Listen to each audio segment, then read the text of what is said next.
Anna Kasparian comes out of the closet. As a transphobe? Let's talk about it, y'all. Middle America. Oh, this is going to be a good one. I cannot wait to see the comment section. Oh, Here. boy.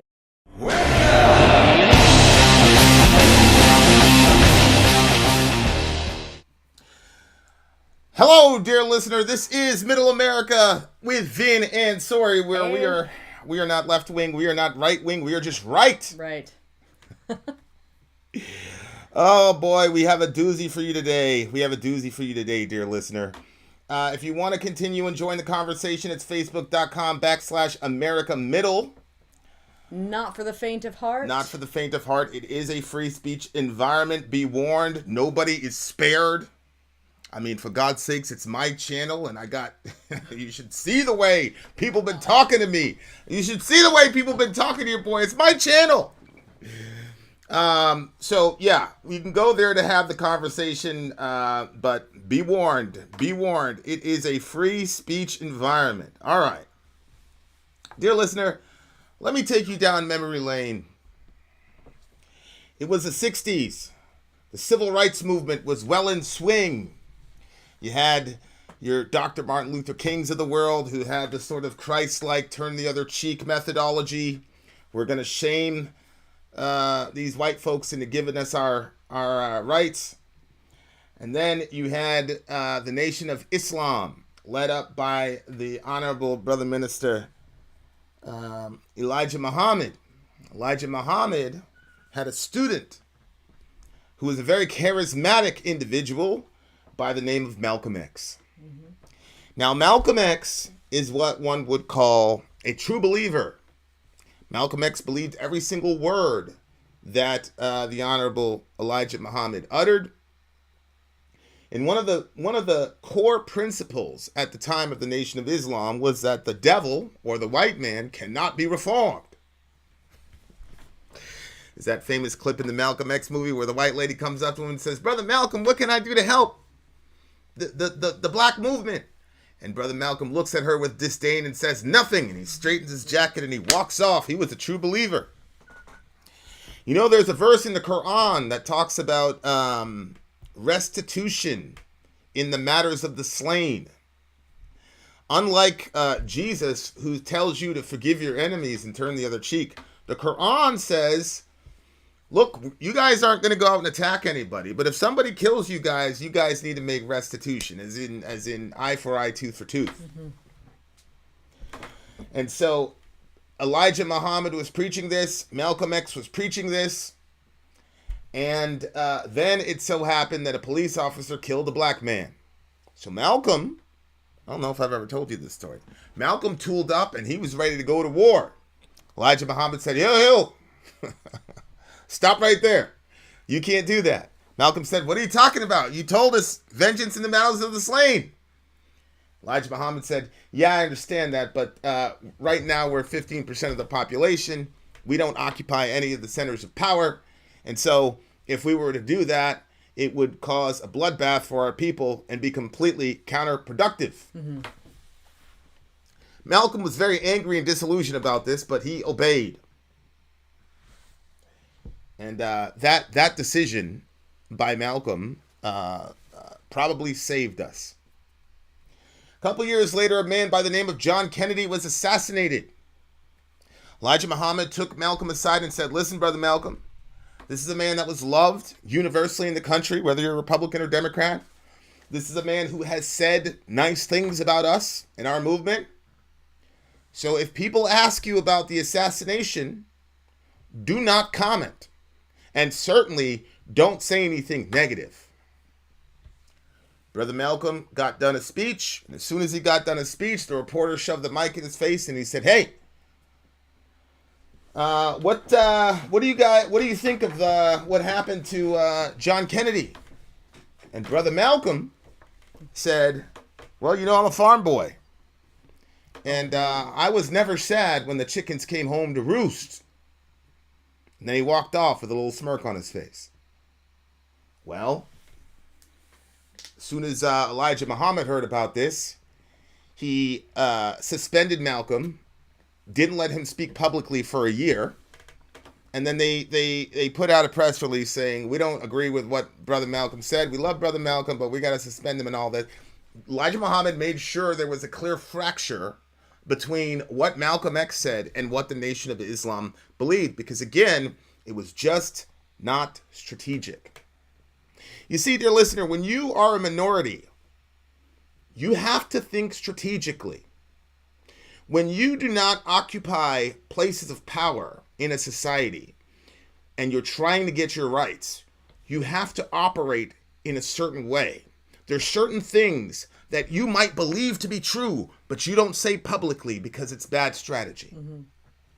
The fact of the matter is, Elijah Muhammad understood that there was a changing of the tide, even though he had the doctrine that the white man is a devil and could not be reformed. Simultaneous to that, he had the understanding to know there is a changing of the tide in white sentiment relative to this movement. And so if we come off killing police, or if we come off celebrating the death of Mr. Kennedy, this is going to harm us. Whether or not we believe those police deserve to die, and whether or not we care about Mr. Kennedy is irrelevant. Because we're trying to accomplish something. And we understand that the country is completely against us. That's how you operate when you're a minority. Okay. Having said that, Delaney says Malcolm X sounds like a badass. I'm not gonna lie. He was a bad man. He was a bad man in the best way. He was a bad man in the best way. I love him. I'm a Malcolm guy. I am not a Martin guy. Okay. Now, here we go. Here's what happened, dear listener. Gay.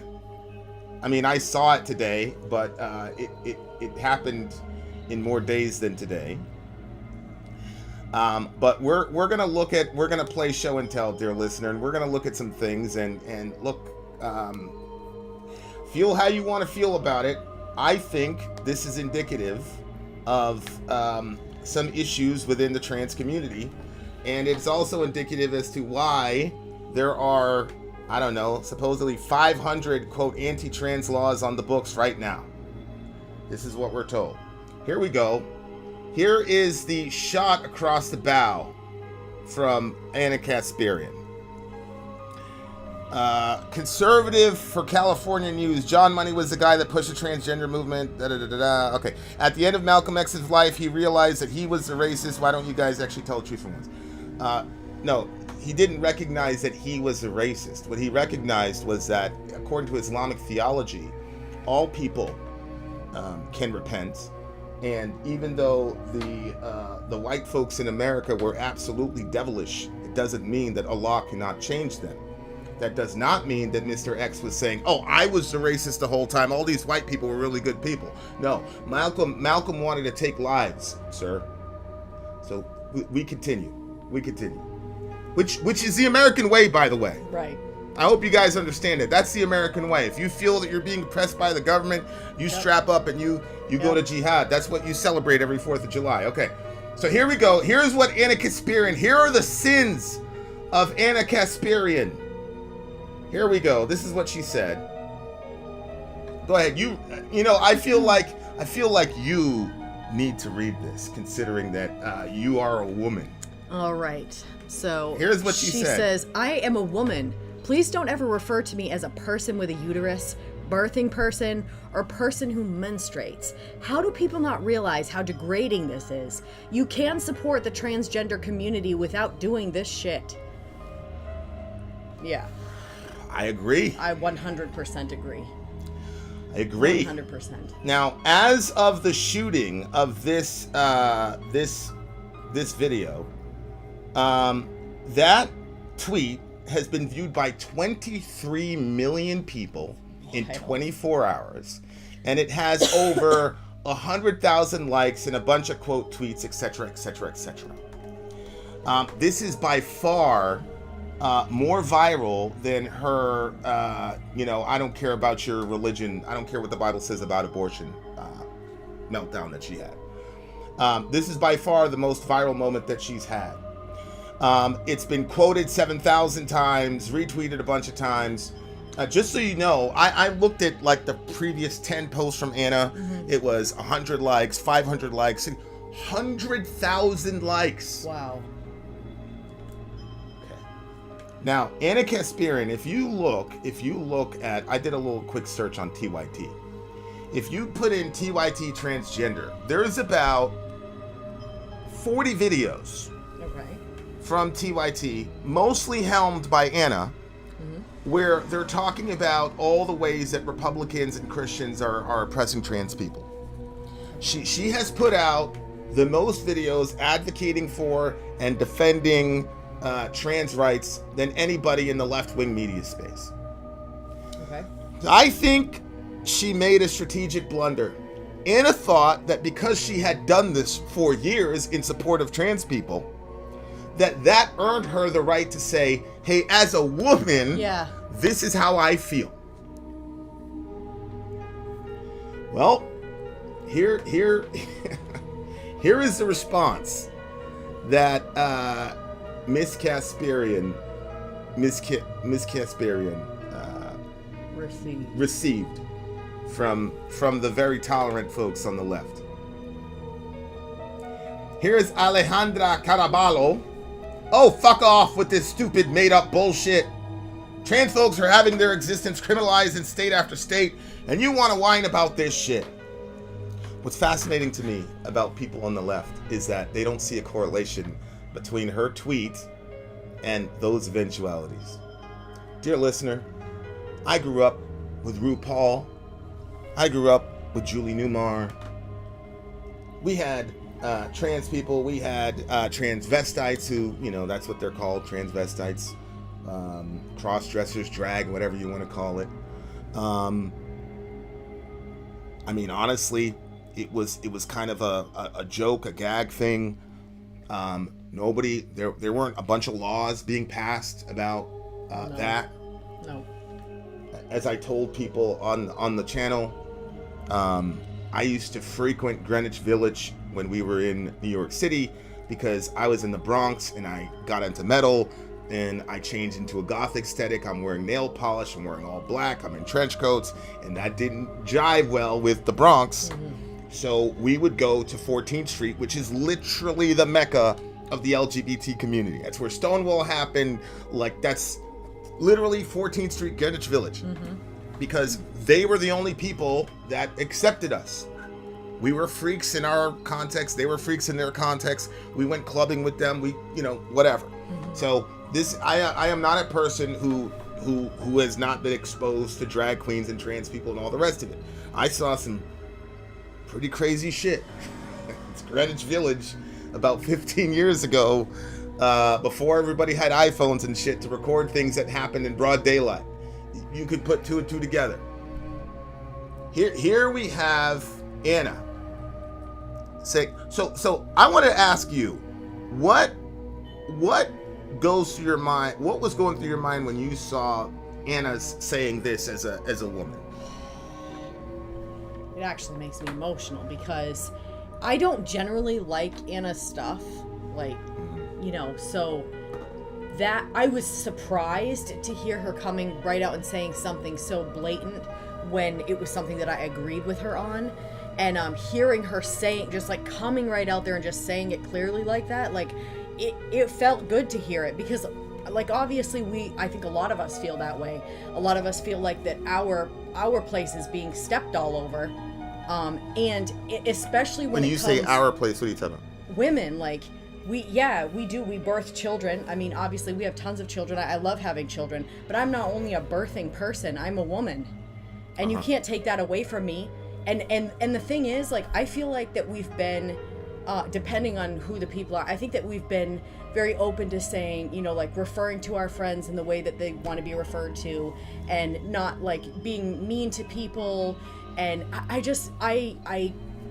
but I feel like that my rights get taken away or that this is the way that I've identified my entire life. Like, I'm a woman. And so to try to take that away from me and then reduce me down to a part when they didn't want to be reduced down to a part, they were saying, hey, you can't just call us this because we have a certain part. It's like, okay, well, yeah, you can't, but now you're trying to make us a certain part so that way you can have the identity that we've had our entire lives, like this is going too far. And so I was glad Anna said something. I'm with her 100%. Like you can't do that. And I don't think, and I still 100% do not want to see anybody be mean or hurt trans people or anything like that. But at the same time, like, you can't take that from us. That's how I feel. That's how I see it. And what's interesting here is she says this is degrading. How do you people not realize how degrading this is? Yeah. You know, somebody said... Like we're objectified all over the place. Women are objectified all over. And it's like, even in that, now you're trying to take over there too. Like, now we're being reduced down to... that shit's crazy. I think that's crazy. Yeah, it's interesting, like, because somebody like really flipped it, and I was like, holy shit, that's a good point. What if men were referred to as inseminating persons? Like that we were just people do that, and it's to insult them. They say he's a sperm donor. There goes a sperm donor. Yeah, that's in the context of an insult, not exactly. some official. That's what I'm saying. Like, it feels like an insult when you're trying to say that. What do you mean? Correct. Any other time that we reduce somebody down to a part of them or a piece of them, it is to insult and degrade them. How can you say that shouldn't insult and degrade us? Correct. And here's the crazy thing for me is that 10 years ago,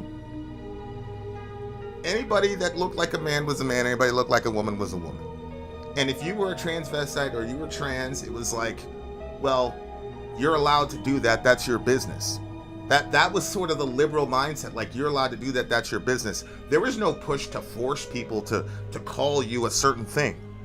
And then, I'm saying 5 years ago, I don't know when it started, but there was this big push that if you don't gender somebody appropriately, you're committing a hate crime, you're horrible, kids need to get suspended from school, all that shit.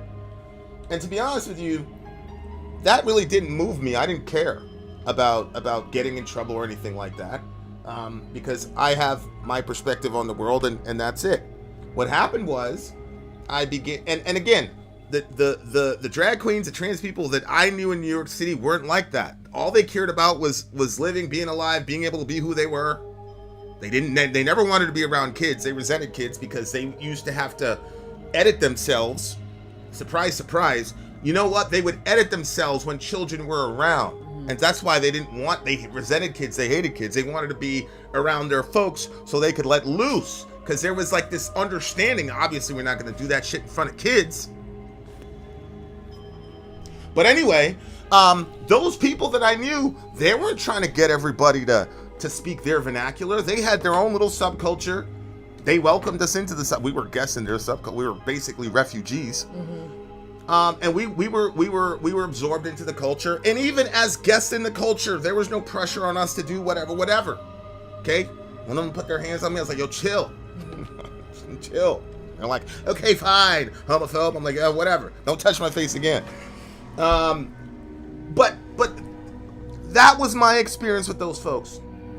But here's the crazy thing. We have been using terms like boy, girl, male, female for millennia. Y'all showed up in 5 years and say, you need to completely overhaul this because this is how I want to be addressed. And the right-wingers were saying, well, you're whining about something that's ridiculous. And no, I'm not going to call you what you want me to call you. No. Oh. And they were called horrible, terrible, fascist Nazis. Right. You're gonna have trans death on your hands. You're gonna have trans blood on all the stuff that you hear. And the response was, it was actually a Christian lady, evangelical lady, because obviously the pronoun controversy was a big controversy in evangelicalism, and so Karen Swallow Prior basically said, look. It was a controversy? I would have thought that it was like pretty. Everybody was saying. Well, you've got a progressive wing in Christianity, Rachel Held Evans, Rob Bell, all those types of things. You've got LGBT friendly people. Okay. And so they were saying, there was like, we're going to resist this. We're not going to call them by a name. We're not going to call them by a pronoun. And Karen Swallow Price said, isn't it just being a good neighbor? If the neighbor says, I want to be addressed this way. And so the logic was, is it going to harm you to do this, to show somebody respect based on what they personally want to be called? Is it going to take something away from you? Well, that was a convincing argument to me. I said, hey, I don't understand all of it, I don't whatever, but hey, if I'm friends with these people and they want to be known as that, and then we met trans people in the channel, I've only known them as the trans identity, so she, her, and all those things haven't been a problem, and I felt fine reconciling my Christianity with that and all the rest of it. But here's the thing.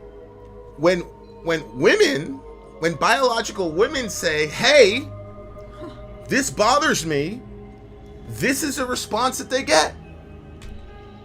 It's mind-boggling to me that they don't see the contradiction there. So we were supposed to completely overhaul language for you, who makes up 1 to 1.5% of the population. But then when women are saying, hey, I'm feeling erased here, you tell them, shut the fuck up with this made-up bullshit. Okay. Go ahead. And there's no space. There's no space for us anywhere. We have women who are assaulted. The assaults that happen to women who have, in their lifetime, had stuff happen to them. Then the numbers are astronomical. And then when you have the bathroom issue, so we can't feel safe in the bathroom. I never feel safe in a bathroom because I never know who's going to be walking in. We don't have that environment. Then we had female sports. Female sports were now the girls that have been training, we're losing to biologically born males transition to females. So those sports, they're gone. Then it's like, okay, we can't even now we can't call ourselves women because it's offensive to other people. It's like, what space are you going to allow us to have? Are you going to take everything? Because honestly, at the end of the day, you were born with privileges we never had. Yeah, I mean, look, man. And the fact that it's trans people that say there's a difference between sex and gender. Y'all say that. I had them on the show. You said gender is what's between your ears. Biology is what's between your legs.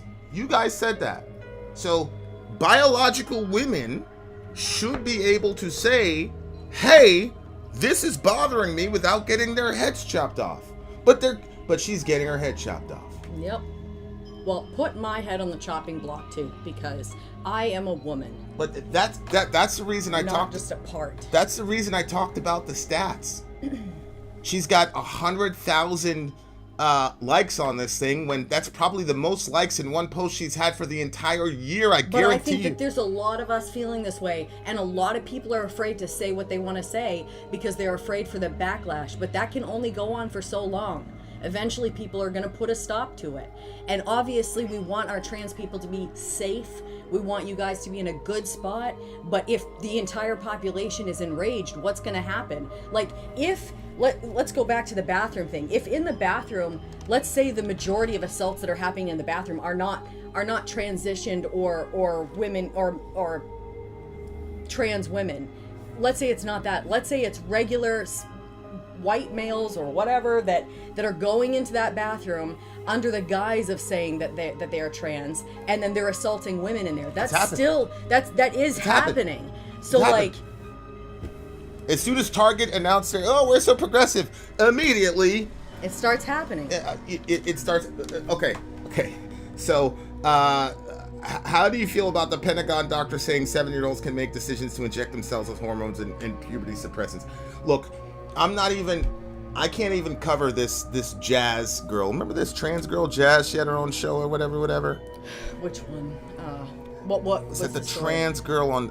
Anyway, it was this trans girl, and they made a big deal out of it. And she's coming out now and saying like she doesn't feel like herself. And then her mother, they have this clip with her mom where there was a certain kind of surgery, okay, that she didn't want to have to expand certain things, and her mom basically forced her into it. I mean, she's on camera saying this shit. I mean, this is some really, that to me is like so heinous. It's in a separate category as to what's going on here. What's going on here is Anna started out by saying, please don't refer to me this way.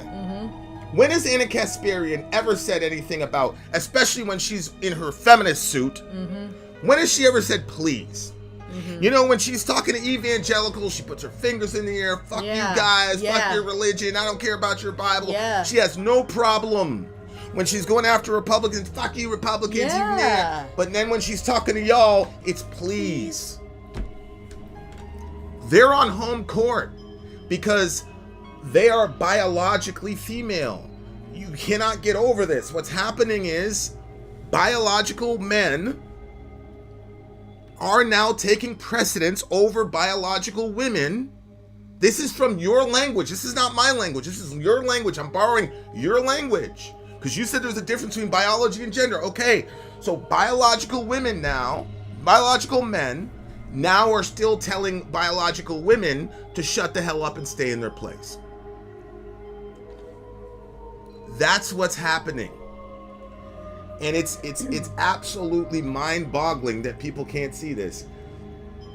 Here's Justin Dana, some random dude. He says, my wife shares just the same opinion.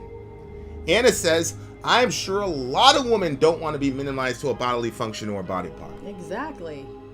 That's correct. Exactly. That's correct. A lot of women. I mean, hell, if somebody were to reduce me to being an inseminating person, I'd be insulted as well. Mm-hmm. Especially considering the history of how black men were treated during the transatlantic slave trade, because you want more stock. Hence why Brother Malcolm, you could see why he thought the white man was the devil. Here we go. Here's Corn Pop was bad. This is just not helpful. This is not a huge concern for trans people. Trans people are scared of the 450 plus bills being forced across the country trying to exterminate trans existence. Bills like the adult health care ban moving forward in Florida today, all caps. Talk about that and help us instead. Here is the absolute narcissism in this movement. She wasn't saying anything to be helpful to y'all. She was expressing herself. This is the thing that was like, I'm reading this, I'm like, holy shit. She wasn't talking about you guys. Oh my gosh. She was talking about her and biological women and how biological women feel. Why is everything about you? 100%. It's like, this is not helpful at all. This is not a huge concern for trans people. No! We know that. She's not trans, though. She's not a trans woman. She's a biological woman. So, this has nothing to do with trying to help y'all. This is the thing that's crazy to me. Like, this person really can't, like, function outside. Like, Anna's role is only to be a mouthpiece for them. But again, you cannot escape the fact that you've got biological men telling biological women that they shouldn't be talking like this. And you've got biological men telling a biological woman, your role is to make sure that things go well for us and to advocate for us and never advocate for yourself. And if you can't see the narcissism in this post, I can't help you. And trust me, you need help because you are 1.5% of the population. And what's happened is there is an environment. This is what happened with the Trump situation, where there was all of these social penalties for saying that you supported Trump in 2016. Yep. So when all the poll people and all that shit called up, it was all, no. And then when they got behind, they're like, I'm not voting for Hillary. Yeah. Think. Now here's the ultimate thing for me. Because anytime I look at something I disagree with, I go, okay, what would I think if I was in that crew? Mm-hmm. Dear listener, let's look at a couple more screenshots, and then I'm gonna talk about the major issue.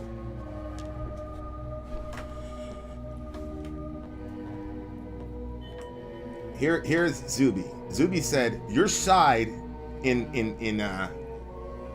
scare quotes. They're gonna roast you now. I hope you're ready for the tolerance." Anna says, "They have the right to speak their piece, as do I." There you go, Anna. Mashallah, tabaraka, it's Ramadan. Nilo says, "They don't think you have that right." Nope. Anna says, "I can see that. Sad day for them." See, this is how I knew that Anna misjudged the situation.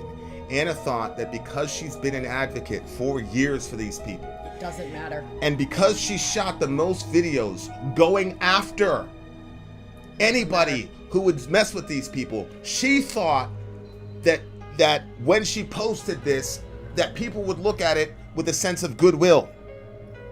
you were wrong. And she's realizing now that she was wrong. This is what I said about, progressivism and the weakness in progressivism. It's this childish way of thinking that if you don't go exactly with my orthodoxy, you're out. Mm-hmm. It doesn't matter how much you've done or how much you can benefit the movement, you're out. And why is that? That is not from a group of people who understand that they're a minority. That's the mindset of a group of people who were raised and socialized with privilege. Dear listener, I'm gonna say it again.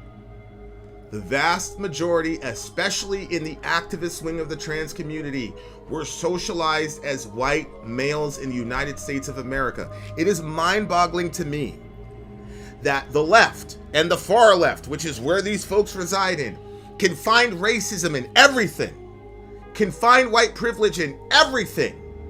But here? But with y'all, nope, all the white male privilege just skipped over you. Is it possible, my trans friend, that your formative years you were socialized with the privileges of a white male, and so now you've done this transition, whatever? Are you sure you've transitioned mentally from that white privilege? Let me give you an example. You guys remember the GameStop situation? I was thinking the same thing. When there was a 6'3" trans person who was clearly a biological male, and the dude made a mistake and kept slipping up, and the trans person just went and destroyed the store. Kicking stuff over, yelling at people, threatening people. Do you think, show me a black video where a black guy gets misgendered and can do that. What do you have to assume to be able to do that in a store on camera? You have to assume that police aren't going to show up and just put you on the ground. Mm-hmm. That's the inherent privilege that this person was operating with. Mm-hmm. Black people go to school, get called nigger, all types of shit. We don't get to fucking lash out and destroy property because somebody said something. I mean, hell, the last time we destroyed some property was the George Floyd uprising, the Holy Week uprising, Martin Luther King, and then homeboy, Rodney King. These are really extreme circumstances, and in all those cases, the jihad didn't happen until after the court said, it's all good, you're good, not guilty, not guilty, not guilty. And by the way, there have been hundreds of unarmed black people getting shot and murdered by police, and we didn't do shit. We didn't do shit when Tamir Rice got killed. We didn't do shit when Trayvon Martin got killed. We didn't do shit when, when Philando Castile got killed. That brother, listen, he strapped up and he went after them cops in Houston. Matters of the slain, that's what it says in the Quran. People should be happy that Christianity has such an effect on the Western world, especially in the black community. Y'all better be happy for that Sermon on the Mount. Here we go. Yeah, but one other thing too is that when the trans community says like they're scared, I'm going back to the bathroom one. When they say that they're scared to go into the bathroom because they feel that they're in danger, and we sympathize with that because I do sympathize with being scared and stuff like that. But at the same time, when we're saying, hey, this opens up the door for cis men to walk in and just say that they're trans, but to be in our space, and it makes it so that way the store owners and stuff cannot stop it, and that should be all that we should have to say. If we're considering the fact that you feel uncomfortable and you feel in danger, you should be looking at how we feel also, but you're not. And so you're saying, no, we should be able to be in that space, blah, blah, blah.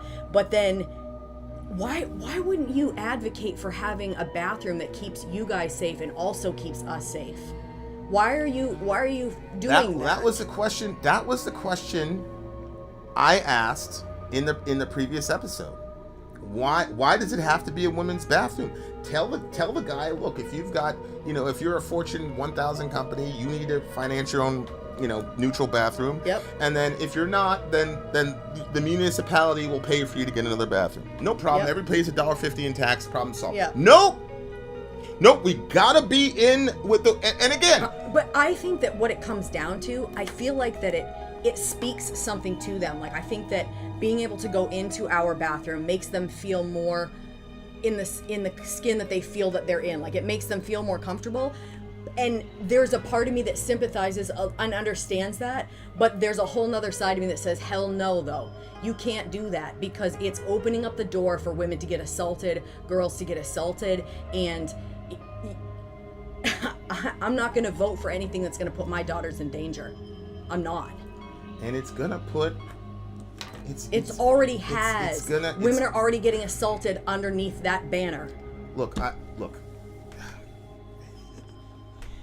I'm going to talk about the main crux of this issue in a second, because this is a movement based on this is complete self-sabotage, and quite frankly, just a misunderstanding. I truly believe this. It's you've transitioned physically, but you haven't transitioned out of your privileged position. No, 100%. Nobody else can.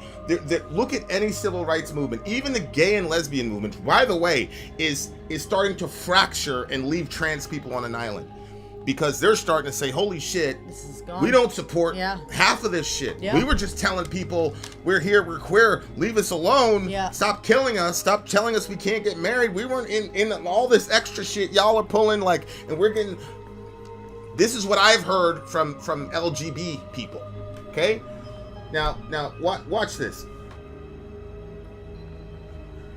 So this is where that happened. Here's a more extended conversation that Anna had with this dude from the Humanist Report, who started out very, polite. "I respect you a lot, but this notion that the mere existence of trans-inclusive terms, rarely used in casual conversation, somehow degrades women, comes right out of the right's anti-trans war on women playbook. There's a reason why they're praising you for this." Now, this is what's called the guilt by association fallacy. It's a form of the genetic fallacy, which is to say, if people that we disagree with on everything agrees with you on something, then that inherently means it's wrong. Ridiculous! Adolf Hitler had a pretty strident health program for young people. So Michelle Obama, she made a big push on childhood obesity. Oh, that means Michelle Obama is a Nazi. I was listening to one of these, these. I'm sorry, guys, but this is what they're called. They're called, fat people advocates, whatever. Okay, they don't like the term plus size. They call themselves fat. It's a whole thing, and they call themselves now a discriminated community. And this woman actually went out the way to say Adolf Hitler and the Nazis were obsessed with physical body fitness. As a matter of fact, fitness is a term. It's an evolutionary term, right? Survival of the fittest. Yeah. And so fitness is an evolutionary term. Like, we want you to be at the pinnacle of the ladder because the strong survive, etc., etc., etc. And she made a correlation between America's obsession with health and Nazism. She said it's got the root in Nazism. That's a form of the genetic fallacy. Yeah. Okay? There are some truths, dear listener, that are universal. When Hitler was thirsty, he drank fluids. When he's hungry, he ate. Oh, the root of Gatorade is Nazism. Ridiculous! That's a ridiculous argument. That's a ridiculous argument. It happens on the right. It happens on the left. You tell somebody on the right, well, gay people and trans people do get attacked. They get fired up. Oh, that's a talking point from the trans people. Well, I don't care if it's a talking point from the trans people. Is it true or not? Right, exactly. Because if I've got neighbors that are getting physically assaulted, and we need to initiate some protections for them. I don't give a fuck. I don't care where it came from. Yeah. If LGBT people are telling me, hey, I can get fired just for being gay, or I can get unhoused just for being gay, I'm not going to go, well, you're gay, so I can't take what you have. I'm going to look it up, and holy shit, that's true. That can happen. So this is just a form of the genetic fallacy. It's a terrible, terrible, terrible argument. It's, oh, look, the Republicans are agreeing with you. Dear listener, do you think that all those 100,000 plus people that liked Anna's initial statement, you think all those people are Republicans? I keep trying to tell. I was in a big brouhaha with ridiculously ignorant. I mean, look, there was a guy. Let me say it this way: there was a guy at a school in Wales, okay, and he had a picture. Well, here, this is what this dude put on his Twitter profile, okay. This guy, and this is a guy that was presenting toward to little kids at a school in Wales, and the parents went crazy, and there was a big brouhaha and all the rest of it, and of course the parents were demonized by the community. But I'm going to show you some of the things that this dude had on his Twitter account, and then I'm going to tell you how the trans apologists in Middle America responded when I said this shit is crazy that this guy had access to children. And I'm going to tell you some of the responses, because you're not going to believe some of the responses that these people gave. It was I literally had to take a break from my own channel because I was so disgusted with those people. Like literally sickened in my stomach. And quite frankly, after that conversation, I'm sorry, but a lot of those folks are now suspect to me. Like that's how bad it actually was. These folks are now extremely suspect to me, because when I saw these pictures and these responses, it was absolutely insane. And again, I don't think that every trans person is like this. I think, as a matter of fact, like I said, most of the trans and LGBT people I knew when I was coming up had wanted nothing to do with anything relative to children. But we're gonna post this and talk about it because it is somewhat pertinent. Although I will say it's an extreme example, but it is something that needs to be dealt with. So if I can get these photos airdropped, this is your computer, right? Yeah. Oh no, it's on your phone. Don't look yet. I want you to be surprised. So that went to your phone. How do I get this to your computer? Is the Bluetooth on? I should be able to do text, right? Yeah. Shouldn't it be? Yeah. Shouldn't it be in the text messages? Yeah, you can send it in text. It should come from me to your. Well, I texted it to you already. You airdropped it to me. Text it to me. Or did you text it also? It would be right there. Where? Yeah, I don't think you texted it. Oh no, because you have that other. Yeah, I don't know why it's doing that. You have that other thing on your computer. You got two of them. All right, talk to the people about how you feel. I'll get the pictures up for you then. Yeah, I mean, about which part in particular? Well, what are you feeling so far about Anna and how the response she got and all that good stuff?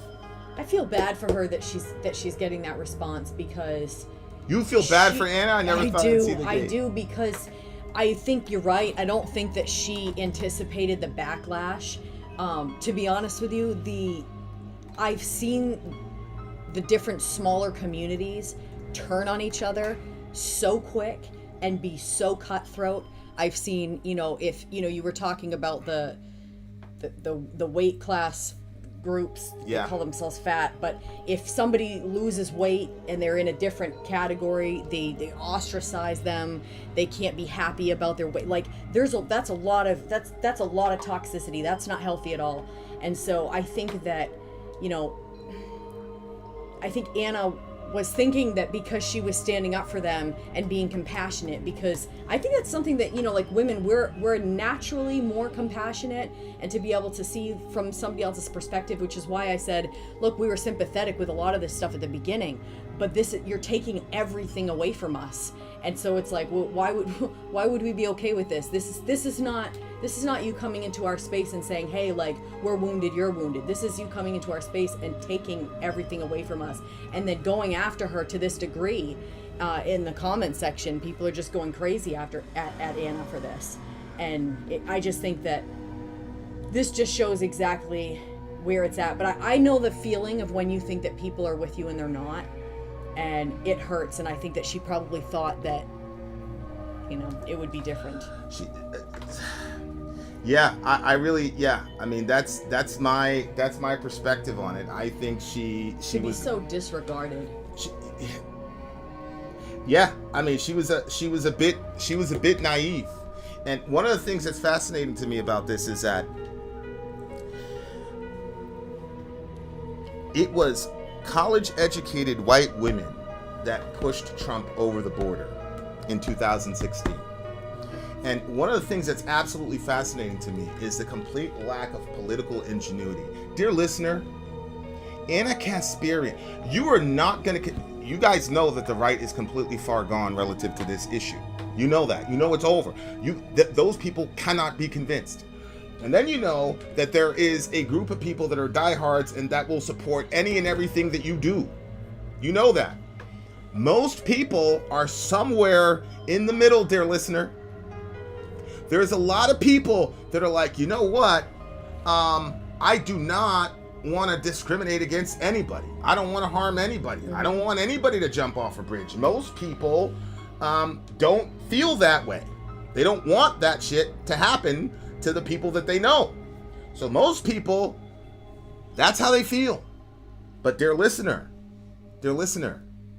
when you take somebody like Anna Kasparian, who represents somebody who has advocated for you, and then you put her on a cross for asking please. This is the only time in the history of Anna Kasparian where she's ever said please to biological men.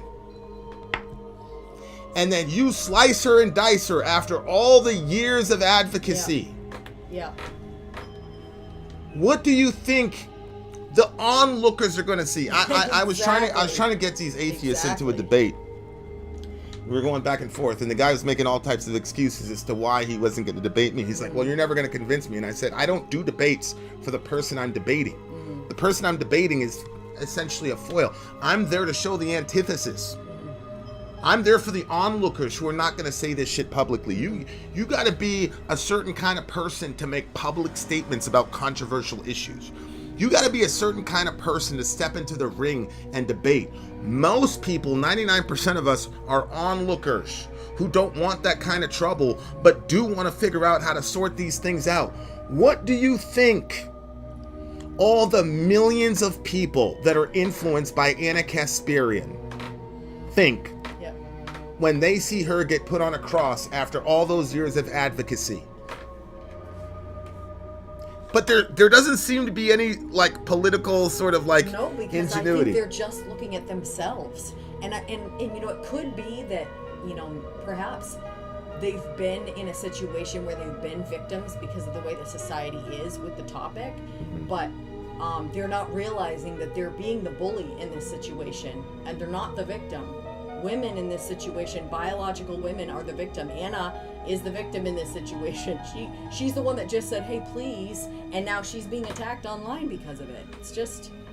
So Anna responds, hey, Mike, you're a guy who has no clue what it's like to have your reproductive freedom taken away from you. So this is one of the things that's bothering her is the Roe v. Wade decision. So you're calling us menstruating persons, which has to do with reproduction. You're calling us... what is it, childbearing women? I forgot, what did they call it? Birthing persons. So she's looking at this like this is some Handmaid's Tale shit. And if there was any other group of biological men who suggested that women should be called that, all of them would be Yeah. Right? It would be a bloodbath. This is the only group of biological men who can say this shit, and Anna responds by saying, please don't say that about me. But this shows that we're still trying to consider your feelings. She's still trying to consider your feelings, even though she's coming out to say, like, hey, I'm offended by this. Like, this is hurtful to me. But even when she came out and said what she said, it still went back to them. They still went back to them. Yeah. So you're a guy who has no clue what it's like to... Look, I don't believe in abortion. You guys know our stance on abortion. Right. However, I do respect the fact that I don't know, and I will never know what it's like to be a woman in America. Aside from the abortion topic, it's one of the reasons why I decided to watch Handmaid's Tale. We watched like the first 2 episodes of Handmaid's Tale, and I was done with it. There was a scene, I'm not going to talk about it, and I'm like, man, fuck this shit. I'm not watching this movie. I'm not watching this shit. It was years later, after the Roe v. Wade decision went down, everybody started talking about it. I was like, you know what? I got to watch this because I want to understand the mentality of these people. And we did a review on Handmaid's Tale, whatever, you can look at it. But the point is, I understand, even though I have very solid convictions that I believe are backed up by theology, philosophy, and science relative to that topic, I also know that there is a subjective side to experiencing America, and I know that personally because I'm black in America. And literally, anytime you point out the inequalities, it doesn't matter if it's the right or the left, they always wave it off. And they always, I had a conversation with a white trans person an hour ago, and she's like, oh, you guys, basically, we're the ones being genocided. You guys aren't going through anything over there. See? It's just complete dismissal. Yeah. You can't, I'm black, you can't know. I can't know what it's like to be a woman. Look, part of me is like, listen, if the majority of women sign off on this shit, they sign off on the bathroom shit, they're cool with that, who am I? I wouldn't like it if I was a woman, but that's my perspective. That I've heard saying that they're okay with that were children who didn't realize the implications yet.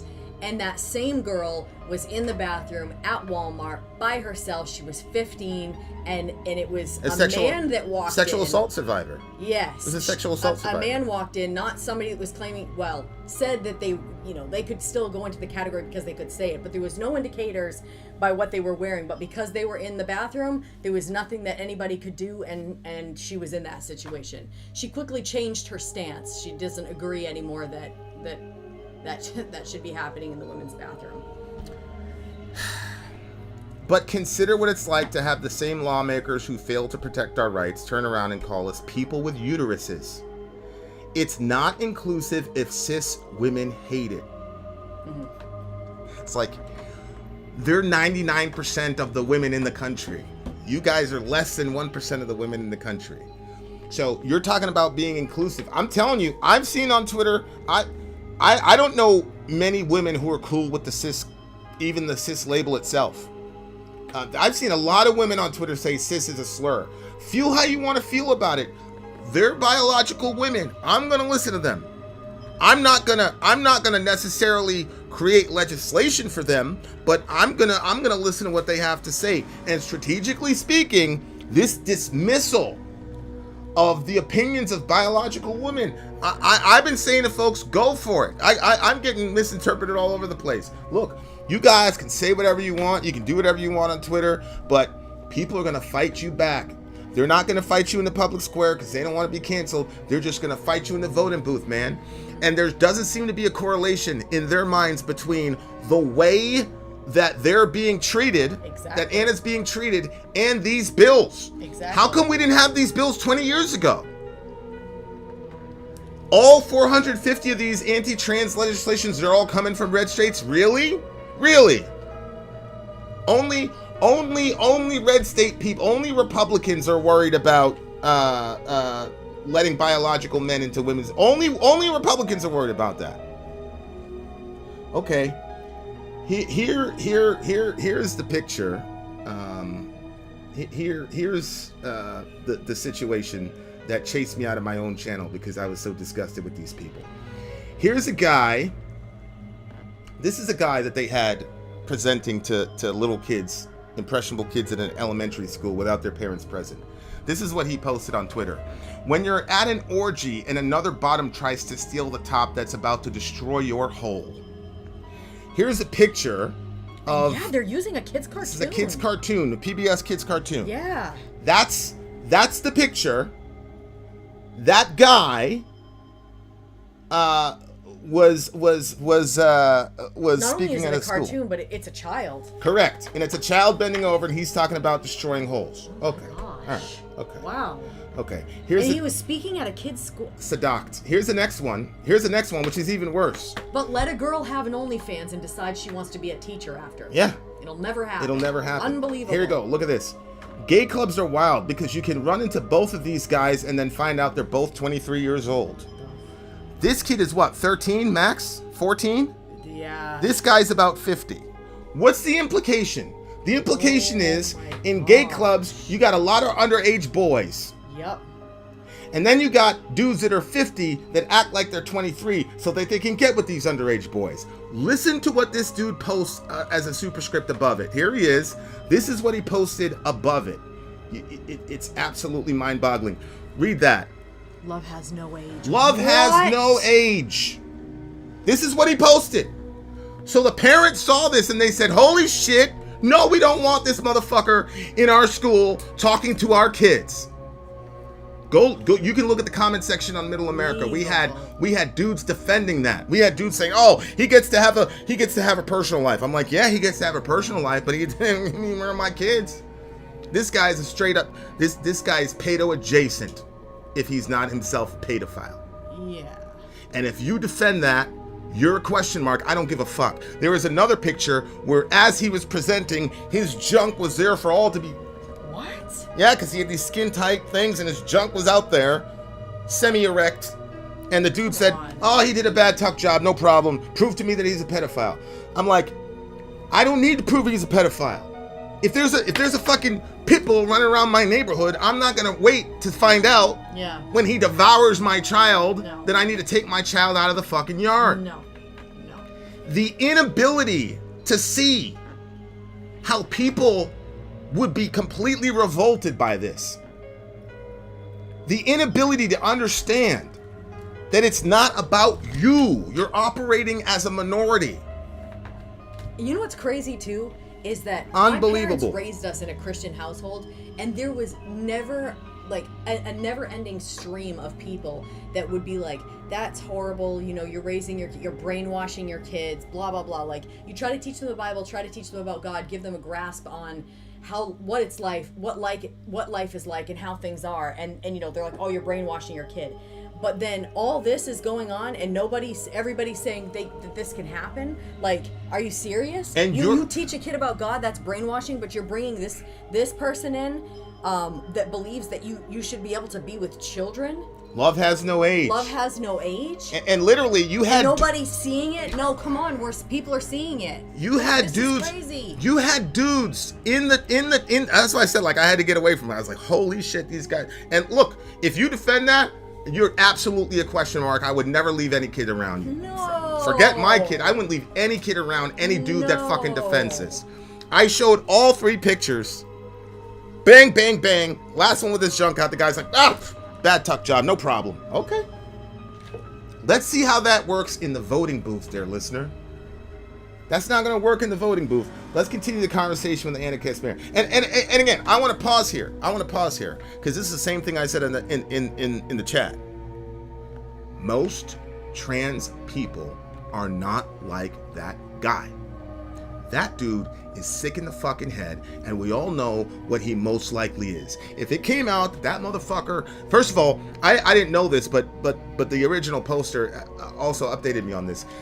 One of his friends got locked up for raping a child. Oh, okay. And he ended up dying, and he still did a fundraiser for him. The dude his friend who raped a child. Now, listen, Sori and I worked in the pedophile capital of America, according to the FBI. And one of the things about that group of people is because they're so ostracized, they all stick together. It is highly unlikely that dude was a pedo who raped a child and had a friend that committed to him. That generally doesn't happen. Yeah.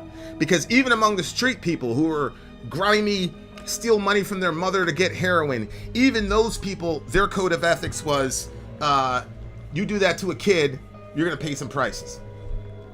So even they get ostracized. But let's continue this very fascinating discussion between yet another biological man versus Anna Kasparian.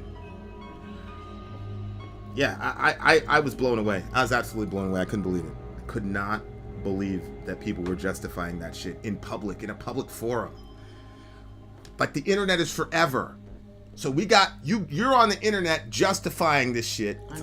But like, this is how crazy this shit has become. Look at cattle murder. All he says is, fuck no Bibles in school. So the fucking pedo guy with the semi-hard-on that's joking with children about love has no age, but fuck no Bibles. Okay, all right. This is why I don't send my kids to public school.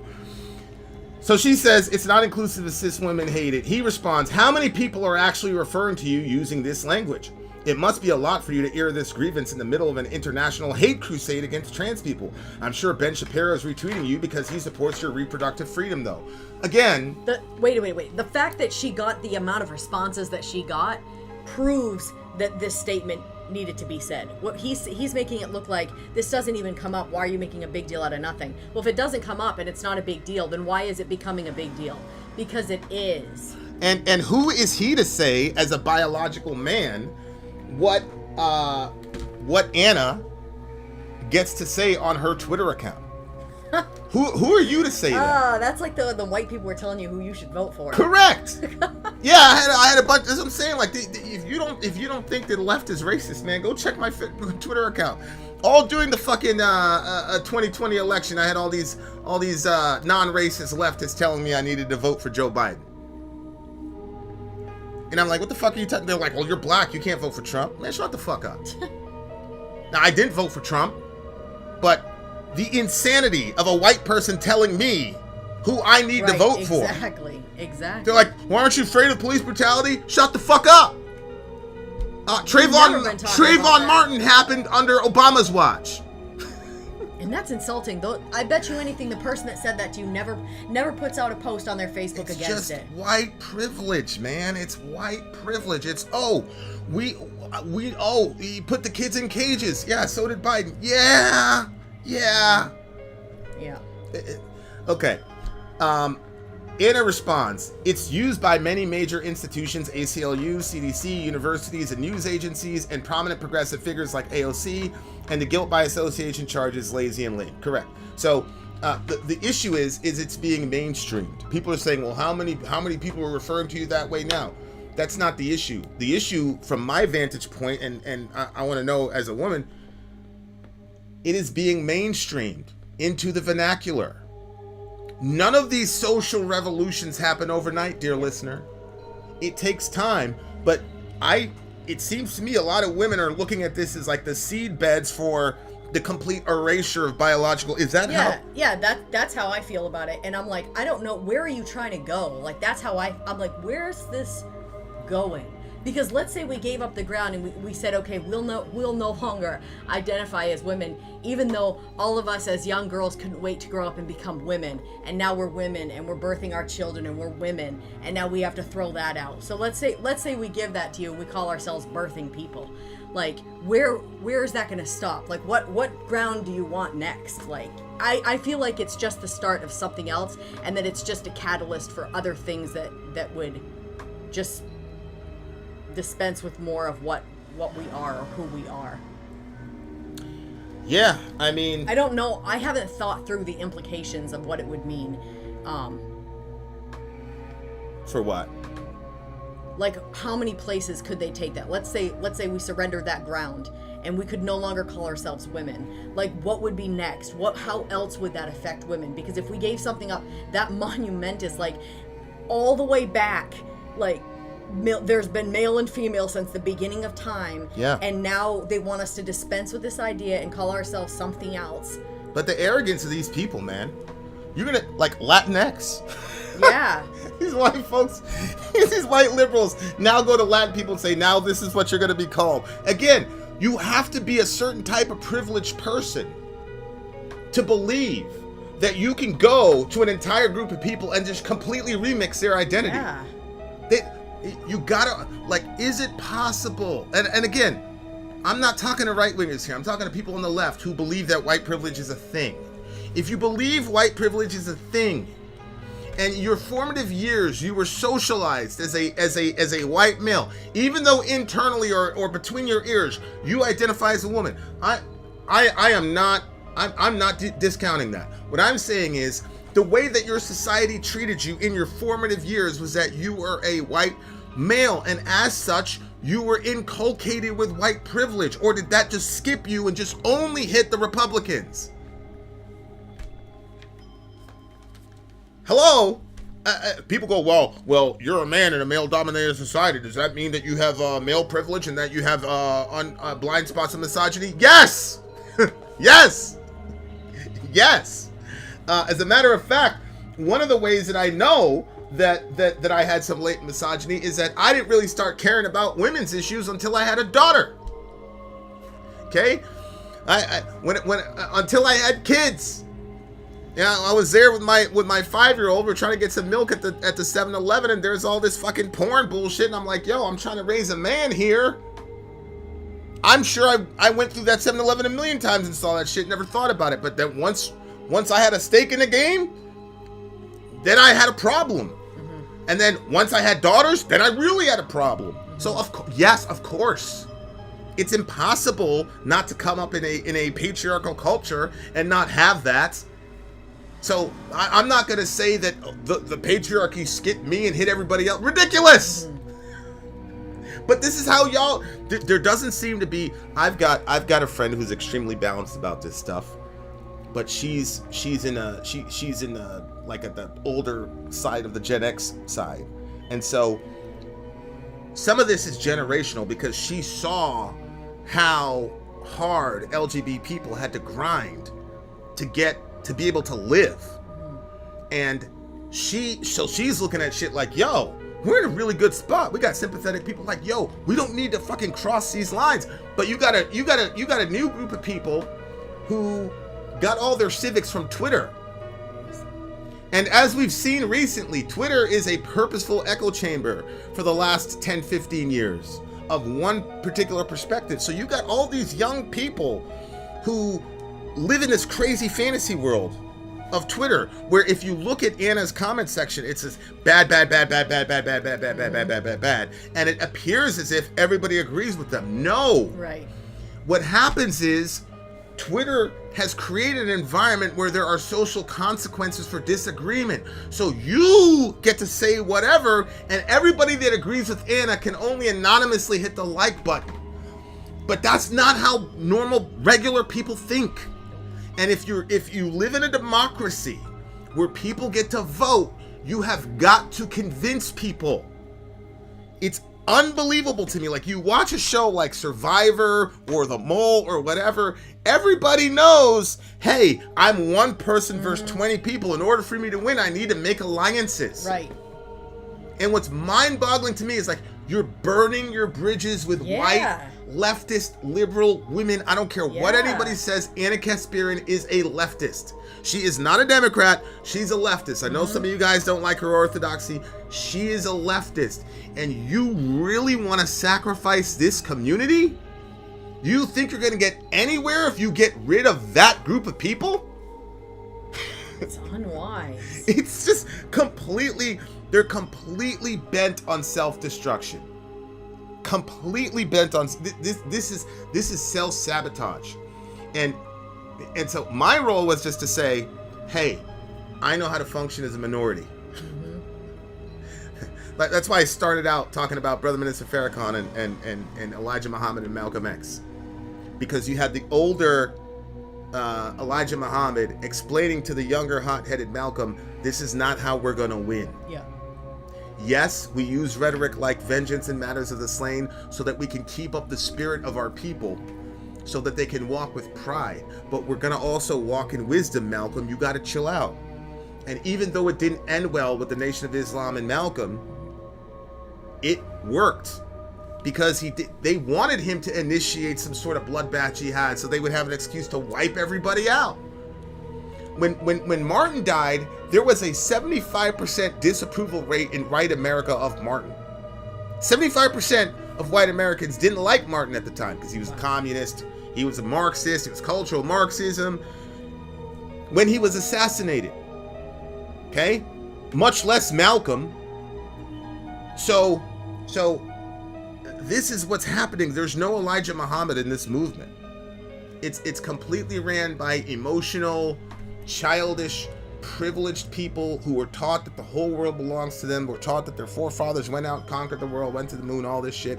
And so you're coming out with a certain kind of superiority complex. And I don't fault, see, this is the thing, I don't fault anybody for that. I don't fault myself for having blind spots of misogyny or patriarchy. I was born in a patriarchal environment and a sinful nature. When that combines, of course you're going to get some sort of horrible ism, and you need the people around you to explain to you where those blind spots are. that's when you shut the fuck up and listen. So if women are telling me something, I need to listen. And yeah, I need to invest some time and listen and watch this show because it's resonating with them. And I don't need to agree, but I do need to listen. And I don't get to tell women, oh, that, you shouldn't feel that way. Who the fuck are you to say here? It's insane. It's incredible to me. It's absolutely incredible to me. So is J.K. Rowling, a hardcore leftist. Yeah, J.K. Rowling wrote a gay character in one of her stories. Like, one of the most beloved characters she had, she set it up to where everybody fell in love with this character, and then like 3 or 4 books later, she revealed he was gay or whatever. She was a complete ally. She doesn't want dudes in the bathroom with her. She doesn't want biological men in the bathroom. Oh, nope, she's a TERF, she's horrible, blah, blah, blah. Okay. Unbelievable. Okay. There doesn't and seem... I just, this is my thing. Like when I saw, it is Delaney, not Delaney, the person that went and sat with the president, what was that person's name? Dylan Mulvaney. Mulvaney, yeah. When I was watching Dylan Mulvaney, and I'm still not even sure whether or not it's an act or it's real, I'm not sure, based on his career previous to her career based prior to that. Anyway, so I'm not really sure what's going on with that. But anyway, when I first started watching it, I was like, wow, like I thought it to be genuine from the beginning, and then Dylan Mulvaney. Yeah, and there was like parts where Mulvaney would buy tampons and pass out tampons to all the girls and be like, oh, come and find me and I'll give you a tampon. And like I felt like that was like trying to like reach out, and we would reach back and be like, we're not the same, but like sure. trying to but then like, oh, you were crying because there was one time when somebody said a bunch of mean stuff to Dylan, and he was, it was clear he was having a hard day. Yeah. And you're very, very sensitive to that stuff. Yeah, so like seeing that, like I felt, pretty emotional about it and stuff, but then like when I see this,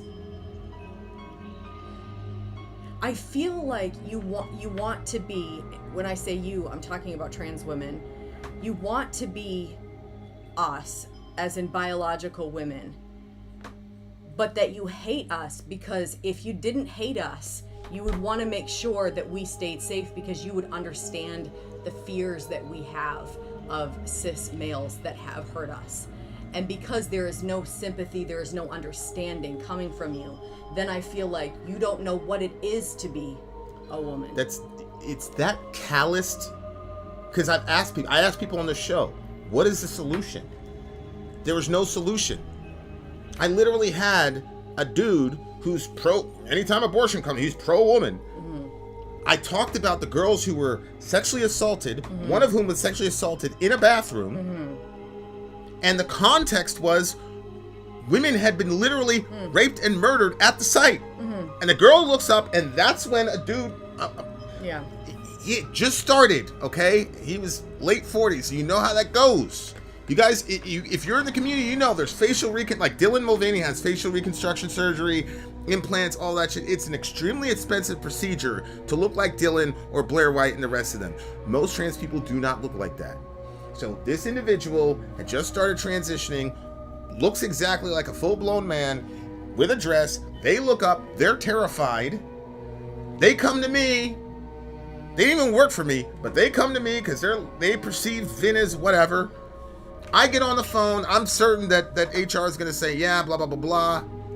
They said, nope, deal with it. I told that story. I had dudes, biological men saying, yeah, basically they got to deal with it. And that is this is what I'm talking about. You were raised, you were socialized as a male. You never had that fear when you went into the bathroom. See, and the other thing too is I can't tell you the amount of times that I use the women's bathroom as an escape to get safe, because the objectification that goes on with some men that have so just bastardized their brains with watching all kinds of violence sexually against women, that they no longer can see a woman as a human being, and it's just like, you can tell, like, the way that the violence by which they look at your body, it's terrifying sometimes. And I would go into the bathrooms so many times to get away from that. Now, that could be one of the worst places you could go, because you just went in there and there's nobody there except for a man that can now follow you in, because he can just say, oh, well, I identify. And there's no sensitivity to that, because most trans women did not go through puberty as women. It's impossible. It's literally impossible. You don't have the estrogen count, etc., etc. So you don't know what it's like to go from being a girl to that tween where you're starting to develop, and then dudes start noticing you, and dudes 3, 4, 10 times your age start devouring you with your eyes, or as Delaney said in the previous video, sending you crazy messages when they know she's fucking 15. You don't know what that's like. So you just stroll into that bathroom because you've been socialized as a male. You don't understand that the trauma that these women endure on a daily basis, that they just absorb into their being as normal. Just like as black people, when you see a cop in the car or whatever, you absorb certain things as just normal, because if you nitpicked everything, you wouldn't be able to get outside. You don't know what that's like. Neither do I. But you're okay with saying, man, fuck you, how you feel. You're horrible. You're this, you're that. You need to be quiet. Okay. Let's see what happens. Let's see what happens when people start voting on this shit. You think that all these bills are getting passed only because of Republicans? You think it was majority Republicans who were liking what Anna Kasparian was saying? You think it's only Republican women that are concerned about their daughters being in a bathroom? And again, I'm not talking about their daughters being in a bathroom with trans person.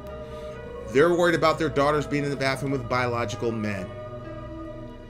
Because according to RAINN statistics, 99% of sexual assaults are biological men against biological women. That's a fact. So you want those girls to ignore that stat and ignore their lived experience for a certain kind of idea. And what I'm saying is that is not going to garner you the alliances that you need to get the numbers that you want, and they're not seeing a correlation between the way you're treating Anna and those 450 plus bills. There's no internal self-critique. They just passed, literally today, they passed the World Athletic Council, or whatever, passed this thing where trans women cannot compete against women at the World Athletic League. Okay? The NHS, we talked about this 6 months ago, where they recommended against any sort of chemical transitioning and even social transitioning of minors. Okay? So read the tea leaves, guys. And this is what I'm saying. Like, I'm coming in as a minority and saying, yo, you guys are doing this wrong. Like, this is way too aggressive, and you're going to get an insane kind of backlash, and there's not enough of you to create any sort of response to that kind of windfall. And the problem is that, trust me, there are a bunch of people that are allies with y'all that feel the way Anna does. But they're not going to say anything because quite frankly, the movement is just childish and foolish. You know, the scripture says, the wounds of a friend can be trusted, but an enemy multiplies kisses. And y'all got a bunch of people kissing you, all types of shit. But when they go in the voting booth, you find out that it was a Judas kiss. And y'all are silly. If you think that these 450 bills since January, whatever, you are dumb as hell if you think that that's only Republicans. They don't have that. Dear listener, if Republicans had that kind of legislative power, we would not have abortion in America at all. Think. If Republicans had the sort of legislative power to create 450 trans bills since January, okay, we wouldn't have. There'd be a lot of shit that we wouldn't have. We wouldn't have any taxes.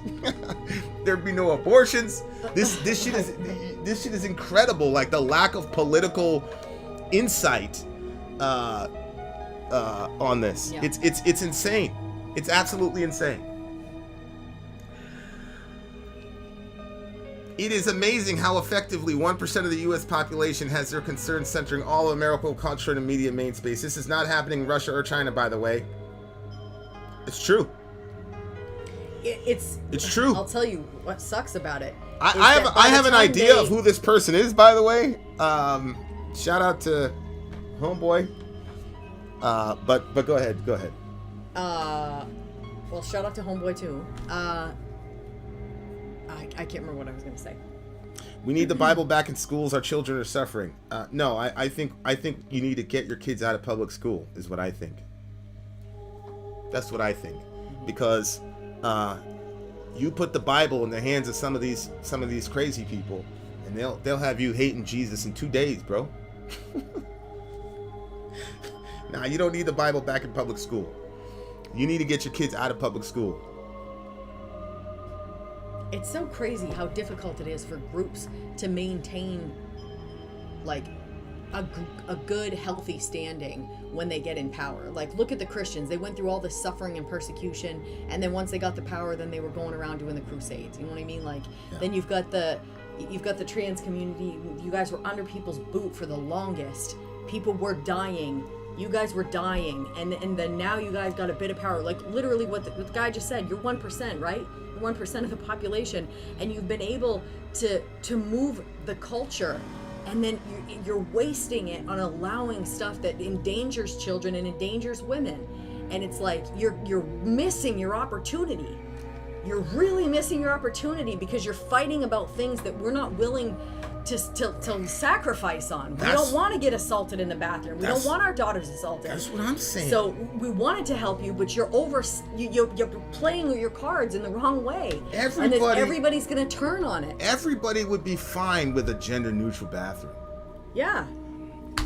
Everybody would be fine, and it's an elegant solution that solves a problem, but it's got to be your way. And again, this is the mindset of a privileged person. This is not the mindset the camaraderie of the female bathroom. You know, when we go in there, we're all putting our lipstick on, or somebody says something, and and there's a little laugh, a little joke, or whatever. Like, we have our little spot in there, and it's like we would have to give that up to have gender neutral bathrooms. To have individual spots where everybody can go. We would have to give that up. I'm willing to do that. Here's Chris. Very rarely happens. This is the male. Very rarely happens. Shit happening to women in bathroom with men. What are you talking about? Where are your stats coming from?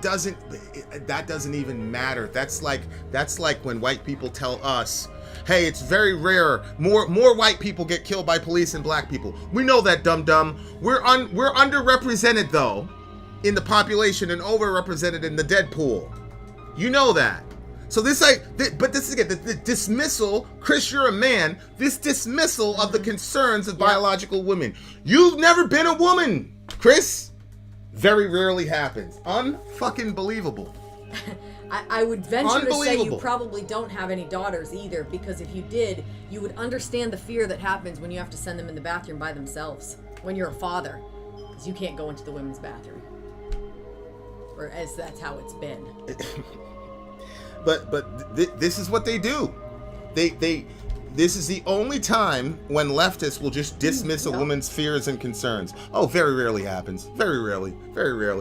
Yeah, they don't want to take that chance. Mm-hmm. And secondly, that particular instance may not happen, but I guarantee you every single, especially in the internet age, has been some form of sexually harassed by a man. As we've said, 15-year-old Delaney is getting all types of crazy, nasty, disgusting pics, all types of shit, getting sent to her from dudes that know her age, that could be her father or grandfather. So you go and tell her, well, it very rarely happens. You don't have to worry about it. You're a dude, Chris. You're a dude. So you can say that. Unbelievable. This shit is incredible. But again, that's what I've heard the trans community saying as well. That doesn't happen. That doesn't happen for us to get assaulted in bathrooms. That doesn't happen. So they're saying the same thing that because they're biological men, and they were socialized as biological men. You're socialized as a biological man, so you don't get it. Mm-hmm. You didn't wake up one day with breasts and shit. and shit that you can control, and then all of a sudden the dude at Sunday school who is teaching you, now all of a sudden he's looking you up and down, all types of shit. You don't know what that's like. No, you don't. You don't know what it's like when the teacher's fucking looking you up and down and having sex with you. You don't know what that's like. Jeez. This is the shit that these women deal with on a daily basis, and they don't talk about it a lot because they're just, I didn't even know that Delaney was going through that until we had that discussion. That is just so common that this happened, and it's in any other situation. Dudes on the left are great relative to women's issues and sexual assault, and it's this one little island where now it's like, come on, girls, hey, it rarely happens. Deal with it. We want these people to feel good about themselves, and yes, there's a third option, but we're gonna impose this on you. But that's not coming from a place of privilege. That's not coming from an assumption of privilege. I don't have any woman on this channel other than one who's pro any of this shit. And that individual is, look, she's completely naive. She said there are no dudes walking around with their dicks out in women's spaces. Yeah, there are. So I had to show her all the various situations where that was See, that's the other thing. It's like if a biological man exposed his penis to a 9-year-old woman, to a 9-year-old girl, okay? If an adult male in his 40s, biological male, exposed his penis to a 9-year-old girl, 100 times out of 100 we say, you sick motherfucker, blah, blah, blah, blah, blah, blah. That happened. I've got the stories. I've got multiple stories where that happened, okay? So is that sexual assault? No, because the person is identifying as a female, and so now his erect penis is out while this fucking 9-year-old is there. Leah Thomas walking around with her penis out in the locker room, exposing his penis to all these women. And then when the women complain about it, they got to do it in camouflage because all the progressives will crucify them like they're putting Anna on a cross right now. In any other situation, you guys got to think, how are people gonna vote? Yep. If you're not gonna stop it just to do the right thing and consider the feelings of biological women, if you're saying, man, fuck these women, I don't care about how y'all feel, which is obviously how you guys feel because it very rarely happens, at least think strategically. Is it wise to do that when you're 1% of the community and you've got one community that could go either way? White liberal women, college educated white liberal women that have already been the deciding factor in a controversial presidential election. Don't you think it would be wise to make sure that you secure the votes of those people who, by the way, were initially sympathetic to your cause, who you are now burning bridges with? Have you thought about that? No, because you occupy a position in society where people are always trying to be allies with you because you had the power position and you still think you occupy that space. You don't. You do not. You do not. Let me see. We missed Ryan's super chat here. Thank you, by the way. Thank you for the super chat. I'm having cognitive dissonance. I really dislike Anna for a host of reasons. I agree! I know, me too. But for her to say this from the left is ballsy. Also agree. And very ironic. Well done. As much as it pains me, I have to give her credit. I think I'm gonna be... I mean, that was basically, it was a little shocking for me to say it too. I was like, Vinny was reading it to me this morning. I was like, wait, who? It was Anna? But I had to throw in with her because, and then obviously the more comments that he was reading, the more I was getting on her side because I was like, okay. I mean, we are doomed. She wasn't even saying you can't call yourself a woman. She just said, please let me call myself. It's just crazy. It's just unbelievably. Going into the men's locker room when I was like 5 or 6 with my dad and brother scarred me for life. LOL, not really, but kinda. I mean, I get it. And again, think about that psychologically. That was the men's room. So if she was uncomfortable, at least she could tell herself, well, that's the men's room. I'll just, hang out with mom or... Right. Now, she has nowhere to go. And you're telling that 15-year-old, oh, it very rarely happens. That's why I had to leave my own forum, because I was about to get very on Jesus. I mean, Look, I said what I said, and I mean every fucking word I say, man. No, Ian, I haven't seen his Twitter wars right now. I've been seeing you typing a lot. Yeah, I mean, this shit is incredible. And, you know, it's just horrible strategy. Which people use the term that Anna criticized? You know, far leftist, typical, you know, LGBT friendly, trans friendly people. They use that terminology. If we missed the super chat, I apologize. I wonder if this is going to be discussed during their broadcast. I might actually watch it for once. Yeah, they kind of briefly touched on it. I'm checking on their site. I would think she's going to have to say something. She's either going to stick with it. Please, God, let her just stick with it. Don't come out with an apology. Yeah, there's a countdown of like when the apology is going to happen. Please. But here, let me show you something, because even though I support Anna for what she's doing, Anna created this situation herself. She's a raging hypocrite with a short memory. What do I mean by that? Here we go. Uh-oh. Here we go. I'm sorry I had to do it to you, Anna. Anyeka, I'm very, very sorry. But, sweetheart, you did this to yourself. Here we go. Professor Bridges, you said several times, you've used a phrase, I want to make sure I understand what you mean by it. You've referred to people with a capacity for pregnancy. Would that be women? Many women, cis women, have the capacity for pregnancy. Many cis women do not have the capacity for pregnancy. There are also trans men who are capable of pregnancy, as well as non-binary people who are capable of pregnancy. So this isn't really a women's rights issue. We can recognize that this impacts women while also recognizing that it impacts other groups. Those things are not mutually exclusive, Senator Hawley. So the guy says you referred to people who have the capacity for pregnancy. The guy goes, are you talking about women? And then she did her old little liberal thing, and yay. Now, if Anna is consistent, she's going to come out and say, I'm a woman. I don't want to be referred to as that way. Mm-hmm. Right? Because that's what she came out and said today. Well, 5 months ago, she responded to that situation with the following. So that was the Senate Judiciary Committee hearing on abortion rights. It was titled "A Post-Roe America: The Legal Consequences of the Dobbs Decision."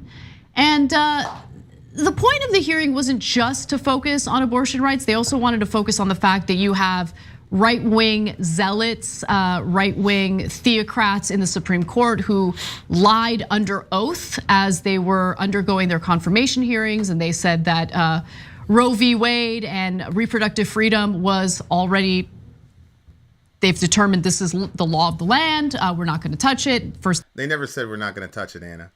They just said it's settled law and it has legal precedent. But we already have examples, Anna, of Supreme Court decisions that have been overturned, the Dred Scott decision.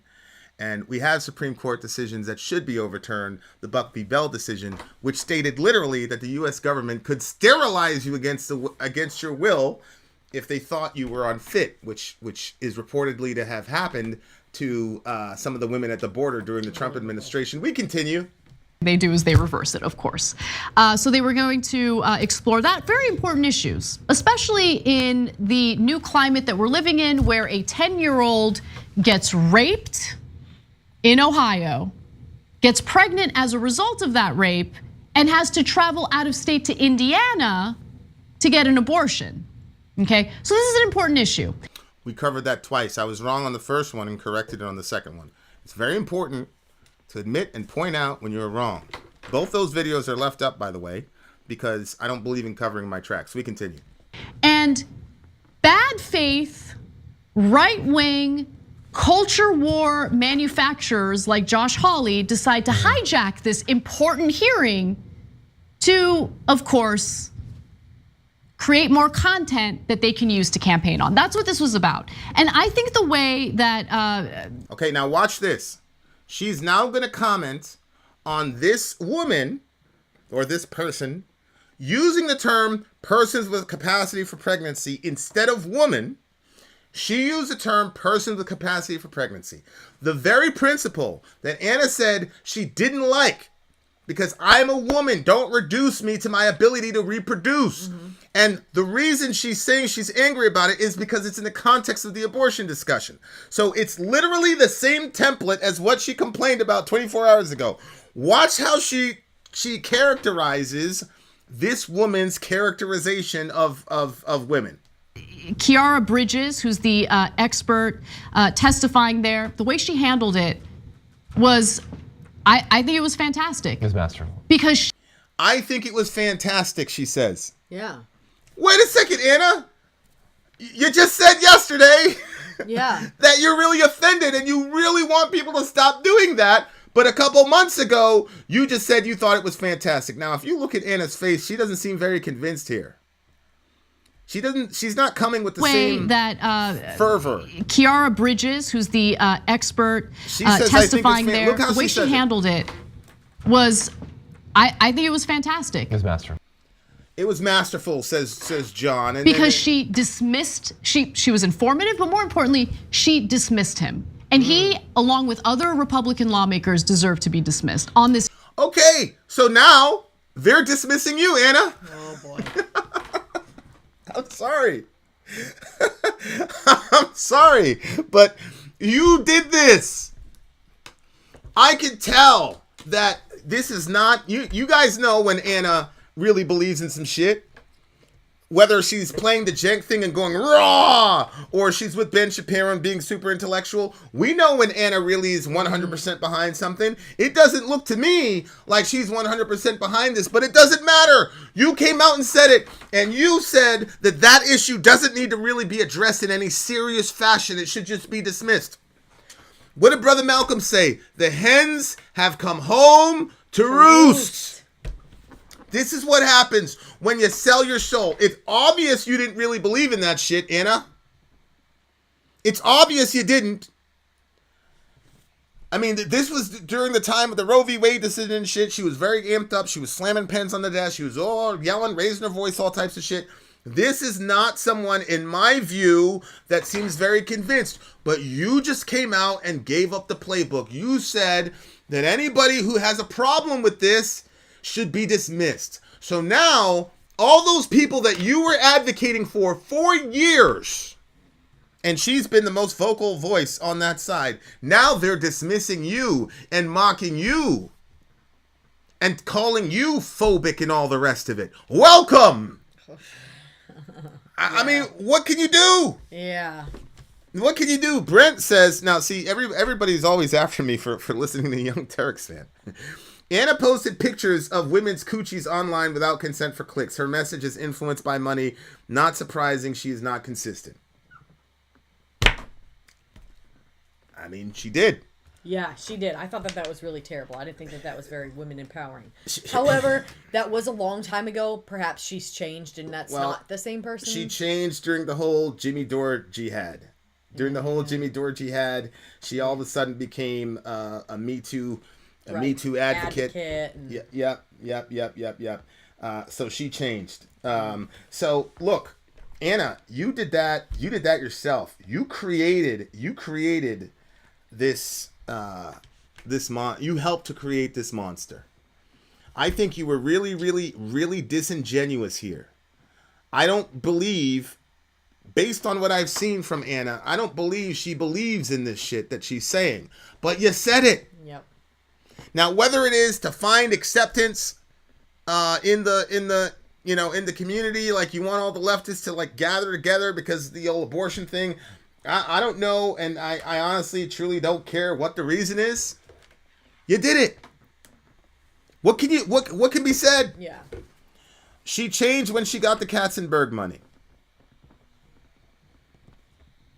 I mean, there's a lot of speculations as to theories. All I can say is that this was just 4 or 5 months ago. The video that I just played, and it doesn't seem to me that Anna has any sort of like memory of what she said not 4, 5, 6 months ago. Yeah. Because it's literally the same template, and it's literally in the context of abortion right. That's where the framing happened. So it literally couldn't get any closer. Yeah. And she did a complete 180, and I think she forgot. I think she got so tired of it, and she's like, I'm finally gonna say something because I have proven that I'm an ally. There's nobody that can touch my allyship. Yep. And here we go. It's a complete mess. And this is what happens, man. Glenn, exactly. People do not change ideologies that quick. Correct, Glenn. Correct. And if she did, that's a Saul of Tarsus kind of conversion. There at least needs to be some context that says, hey, I recognize that I said X and Y, Z thing before, and now I see that it has deleterious effects. She did this when she talked about on the Ben Shapiro show. She was talking about prison reform in California and about how like the no bail thing or whatever. And then she had an experience where she was walking her dog and the dudes dry humped her and all that. And she goes, I made a mistake. See, what's happening is a lot of these extreme, ridiculous ideas that unbalanced people have that she's supporting because she's an idealist who lived in a certain bubble, when she had to be confronted with what normal people deal with, all of a sudden it was different. It's different now. So all those other women that were saying, I don't want dudes in my bathroom, I'm losing my identity, the sports thing, you disrespected those women, you dismissed them, you called them right-wingers, you said they were horrible, you called them monsters, you tried to blame them for the blood of trans people, which, by the way, as a person who's had 2 suicides in my family, that's a really fucking low thing to do. You and I both know that there are comorbidities that go with being transgender, and there is no science that says definitively that's the reason why folks are jumping off bridges. Sorry. That's a completely different. That's just as immoral to me as what the gun people do every time there's a mass shooting, where they immediately start talking about the guns and immediately start digging up the cadavers of these children to justify their Second Amendment bullshit. That type of shit, again. Go ahead. You'll have blood on your... Okay, go ahead. Nobody is being manipulated by that type of rhetoric. Just FYI. Yeah. You're not getting anybody with that type of rhetoric. But Anna, you used all that shit. You used all the talking points, all the invective that's being spewed at you right now on Twitter. Yep. For something that you said in good faith without any hate in your heart toward that community. You're now experiencing what you have been doing to women for the last 2 years. You called Delaney a monster because she doesn't want to be in a bathroom with dudes who were messaging her dick pics when she was 15 years old. You call all these people monsters. You call me a monster for not allowing a dude to go in the bathroom after Delaney if she was out with us. Everybody's a monster, Anna. But now you're dealing with it. Now it's different. I'm sorry, but... That's not cool. Yeah, exactly. Monte's right. Not in my backyard. Okay for you, not for me. Exactly. Anna tries to act like she's not part of the elite. Anna, you're part of the top 1% of earners in this country. I don't resent you for that. But the fact is, you've lived in a protected little bubble. And you were able for years to have your ideology because you had Trump and you had all these people and you had Bush. So you were able for years to spout all this quote progressive ideology. But then when the shit hit the ground, and then the shit started hitting the fan, oh, now it's different. You want reform on prison reform because something happened to you. You think this is a line too far. Because she said, look, I'm just trying to draw personal boundaries here. Right.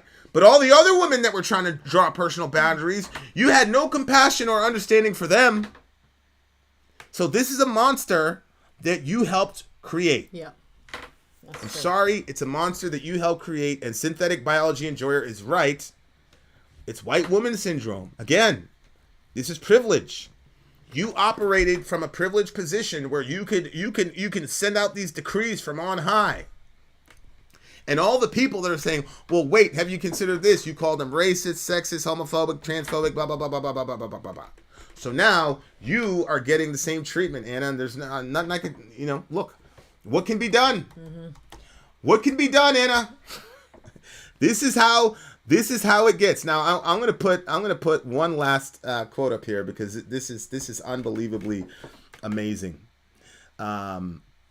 Because this is Erin Reed. Okay, Erin Reed. I follow her. You should follow her on Twitter as well. Erin Reed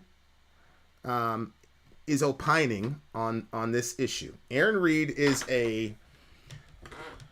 in my view, she does good work because she basically all these anti-trans legislations, not all of them, because supposedly there's 450 of them, but there's a lot of them.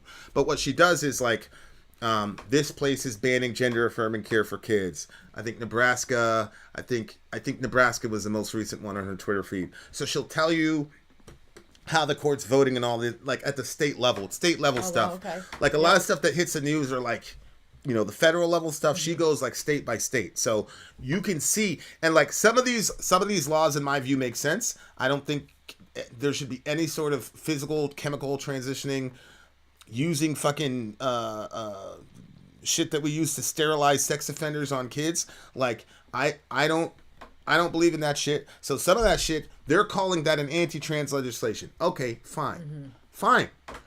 But there are other ones where some of the legislation I thought was like, yo, like this is the only way we could solve the problem. Like there was one where they were saying that not even adults could do it. Like doctors couldn't do it for adults, which I don't understand that logic. Yeah. So this is again like where shit's like going too far but there's no like compass. But anyway, I do think you should follow her, Erin Reed. If you want to be, obviously I don't agree with the core tenets of her ideology, but if you want, and she's a trans woman, and then her partner is also a trans woman named Zoe Zephyr, I think is her name, and she's a very passionate speaker. She put out a thing today, and she was like, we lost today, but I have a request for trans kids. Just please stay alive.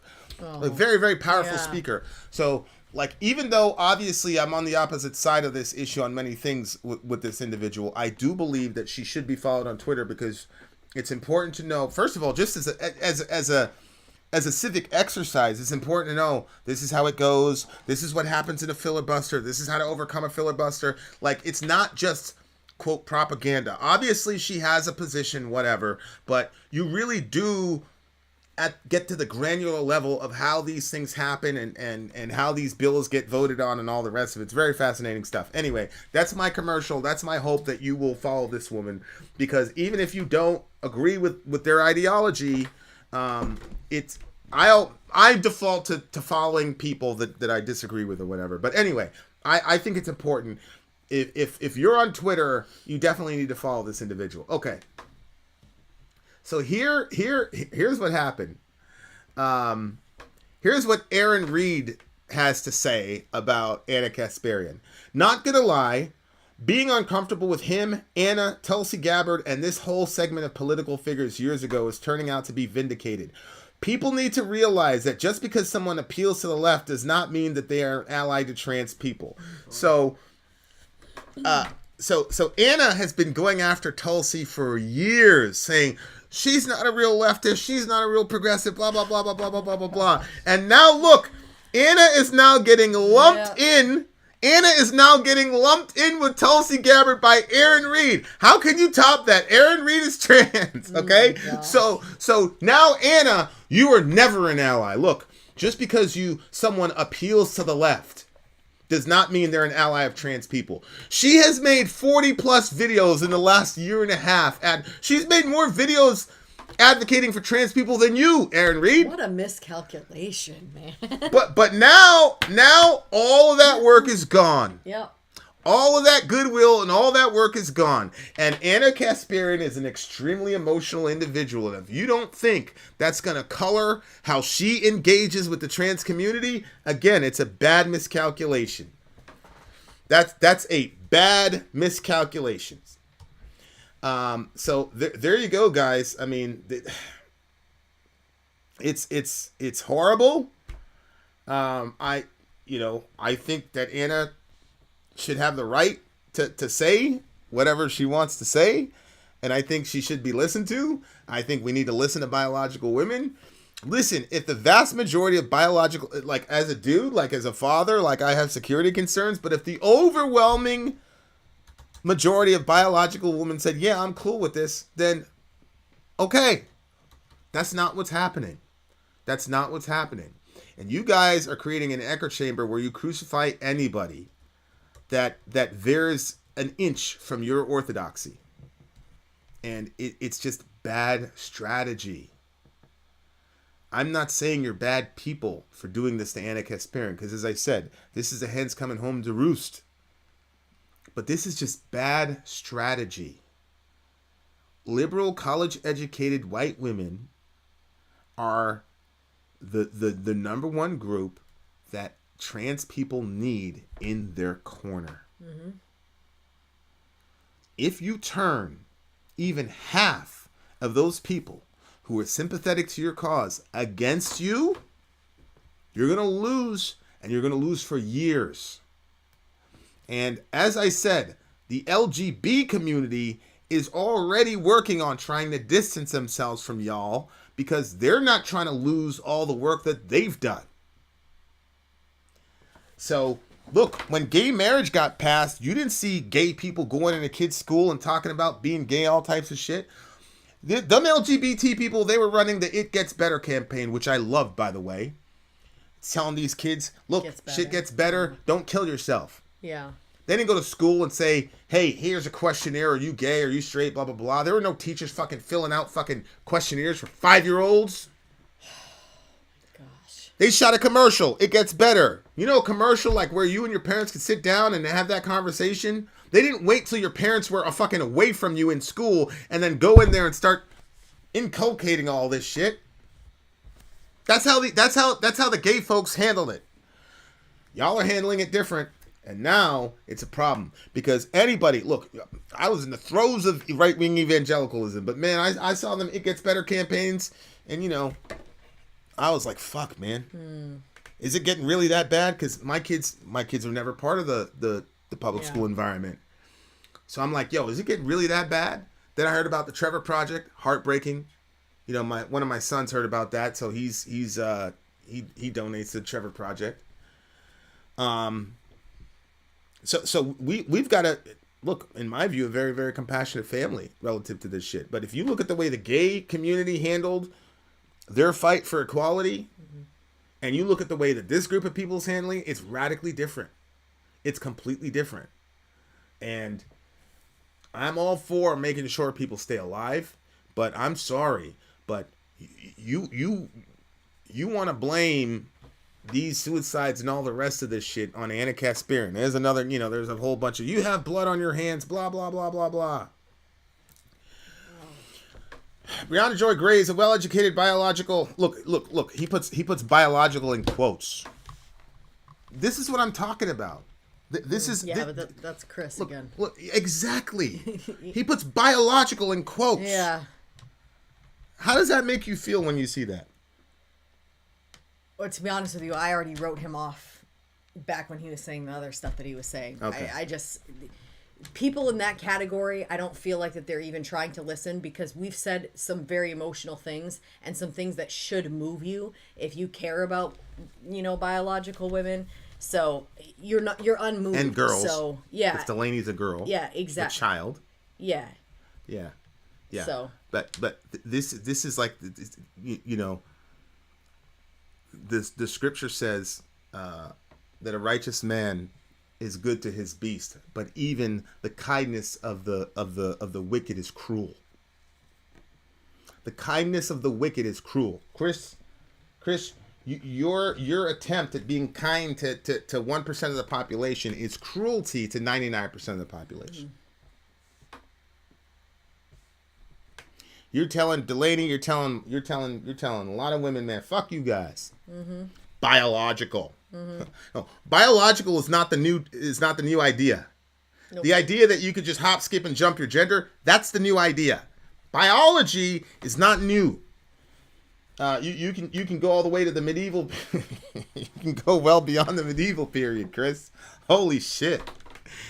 Oh my God. Unbelievable. Okay. Brianna Joy Gray is well-educated cis biological woman and disagrees with you. She talked about it today on Rising. Yeah, I know. Brianna Joy Gray is another one of these elite people. She's a lawyer who went to Harvard. She's a very privileged individual. She's not a ground level woman, Chris. And by the way, Chris, have you seen the comment section every time that she opines on this issue? Brianna Joy Gray makes no logical arguments about this issue whatsoever. So she obviously has an axe to grind relative to this issue. And if you want to find the one person that agrees with this insanity, fine. You can use that to quell the voice of these other women. What I'm talking about is what the vast majority of biological women have been saying about this issue. Mm-hmm.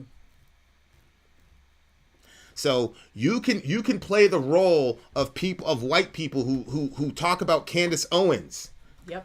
And Candace Owens saying that George Floyd was this and that, and you had literally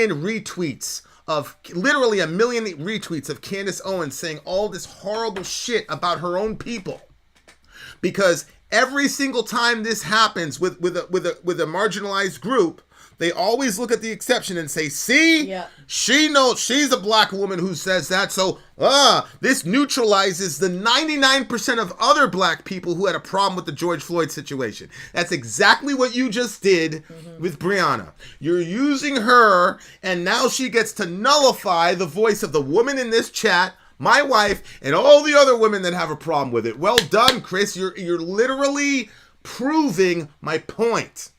You're a privileged individual who has no idea what it's like to be a woman, and you're using one person to nullify the voices of everybody else because you know good and well that the vast majority of cis people don't want that energy. And you're going to see when it's time to vote, Chris. This shit is incredible. The pattern is incredible. It's the same thing. And you, Chris, I'm sorry, you're socialized as a white dude in America, so you got a bunch of blind spots, dude, but you think you're a righteous dude because you're on the left. You think you're compassionate. You're cruel. Mm-hmm. You're cruel as fuck. You're setting these girls up to get assaulted, violated, re-traumatized, all types of shit. But you're willing to sacrifice these biological women for the sake of biological men. I'm not. All right. Kamikaze said Ephesians 5:28-30. Even so, husbands should love their wives as their own bodies. He who loves his wife loves himself. For no man ever hates his own flesh, but nourishes and cherishes it, as Christ does the church, because we are members of his body. There you go. No man has ever hated his own body. Everywhere in the world, they hurt little girls. Yes. Cersei Lannister. By the way, who is they when Cersei is saying this? Who's the they that's hurting little girls? It's biological men who hurt little girls in the main.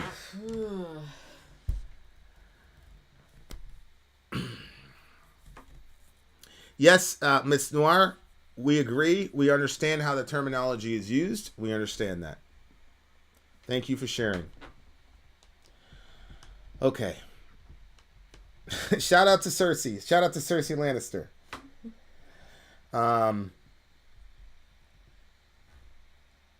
Yeah, it's just crazy to me, man. The group of people who were ringing the bell for women, sexual assault, Me Too. Mm-hmm. It was the left. Mm-hmm. It was the left.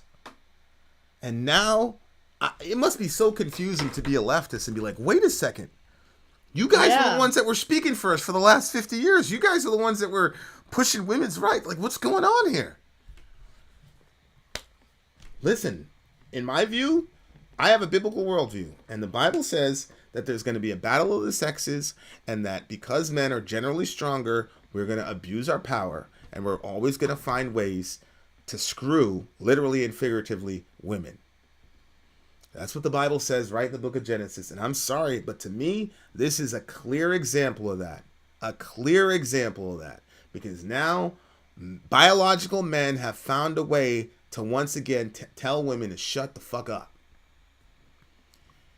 Anna, keep your thoughts to yourself. How about you help us? Help us. Help us biological men, Anna. Don't advocate for yourself. Shit is incredible. It's incredible. eating their own. Lesbians in the LGBTQ community are taking a lot of negativity by the trans act. It's true. It's true. You're right. You're right. Look, I believe in original sin, and I believe that anytime you combine sin with power, you're going to get an ism, and it's going to be oppressive. And the Bible told us that men were going to use our power inappropriately. We were going to abuse our power to keep women down, and we had a little blip with feminism, and now it's come full circle. We found a way. Mm-hmm. We can have sex with you as much as we want. We don't have to commit to you at all. And then if you do get pregnant, we can drive you to the abortion clinic. And if the girl doesn't want the abortion, Herschel Walker, the girl doesn't want the abortion, all you got to do is intimidate her, drive her back to the clinic, murder the child, and then fucking give her the pills and then never speak to her again. And then 20 years later, the righteous dudes, the compassionate dudes of TYT will say, we want to make that legal for you to do. They literally said, you're a horrible person for doing that, but we want to make it more legal to be more horrible. These are two dudes saying this. You guys are not getting it. We're winning. We're winning in every facet. We're winning. We can objectify you in pornography. Doesn't matter if it's an underage girl that dudes are masturbating to. That was also on Middle America. I put up the thing where the 14-year-old girl got kidnapped, and then the mom found out. The mom found out that she where her daughter was because they saw her as a major search term on whatever. I put that up there, and then you had all the dudes justifying it. So you ladies, you're not getting it. You're not getting it. All of these social movements somehow keep benefiting biological men. Isn't that weird? All of these social movements keep benefiting biological men and their weird sexual peccadillos. Isn't that strange? Interesting. And that's the only thing these dudes advocate for is, we want the freedom for porn and the freedom for abortion and the freedom for dudes to go into women's locker rooms. Okay. All right. Public approval of transgendered people was higher in 2012 than it is now. Who is more likely for that number to decrease since then? Trans people or cis people? All right, guys. It's almost 4 a.m. Much love to all you beautiful people. I think we're going to play some Fortnite, maybe watch a show, maybe talk, or maybe sleep. I don't really know how it's going to turn out. I don't know what commitments we have tomorrow. But anyway... thanks for hanging out. We really appreciate it. Thanks for staying as long as you did. I'm just gonna say this: if you're a transgendered individual, I got love and sympathy in my heart for your situation. And believe it or not, the vast majority of this was to advise you as a fellow minority that I'm seeing something down the road that is not going to be good. The tide is turning, and please get outside of Twitter and touch the grass and interact with actual human beings. Just like you guys say you need to find some trans friends, you guys need to find some friends that don't think like you, and you need to create an engagement where people can honestly tell you how they feel. Because that should inform your strategy. Even if you don't care about Delaney, you don't care about my wife, you don't care about my daughter, you don't have to. But at least you should care about your movement and the strategic blunder that you're committing. So if you hear anything that I'm saying, at least focus for 2 seconds. This is bad strategy. You don't have the numbers. And you cannot afford to lose Anna Kasparian.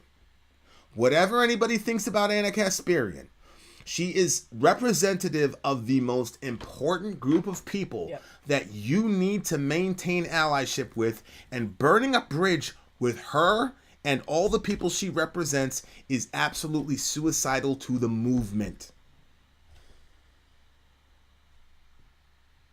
All right. It's the best I could do. It's going to get taken out of context. I know. Whatever. I know. I'm thinking right now of all the different things. Look at Chris. The overall trend is going to acceptance, I think.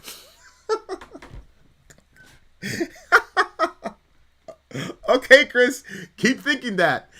As I said, dear listener, the wounds of a friend can be trusted, an enemy multiplies kisses. You've got Chris that are saying that, hey, it's on the way up, and then you got me saying there's fucking doomsday around the corner. Do what you will with that. Holy shit, love your neighbor. Figure out who's who. Love your neighbor. I can't deal with these people. Love your neighbor. Take care of each other. Middle America. We are the media. Shout out to the big homie Applejack. Love you. You guys.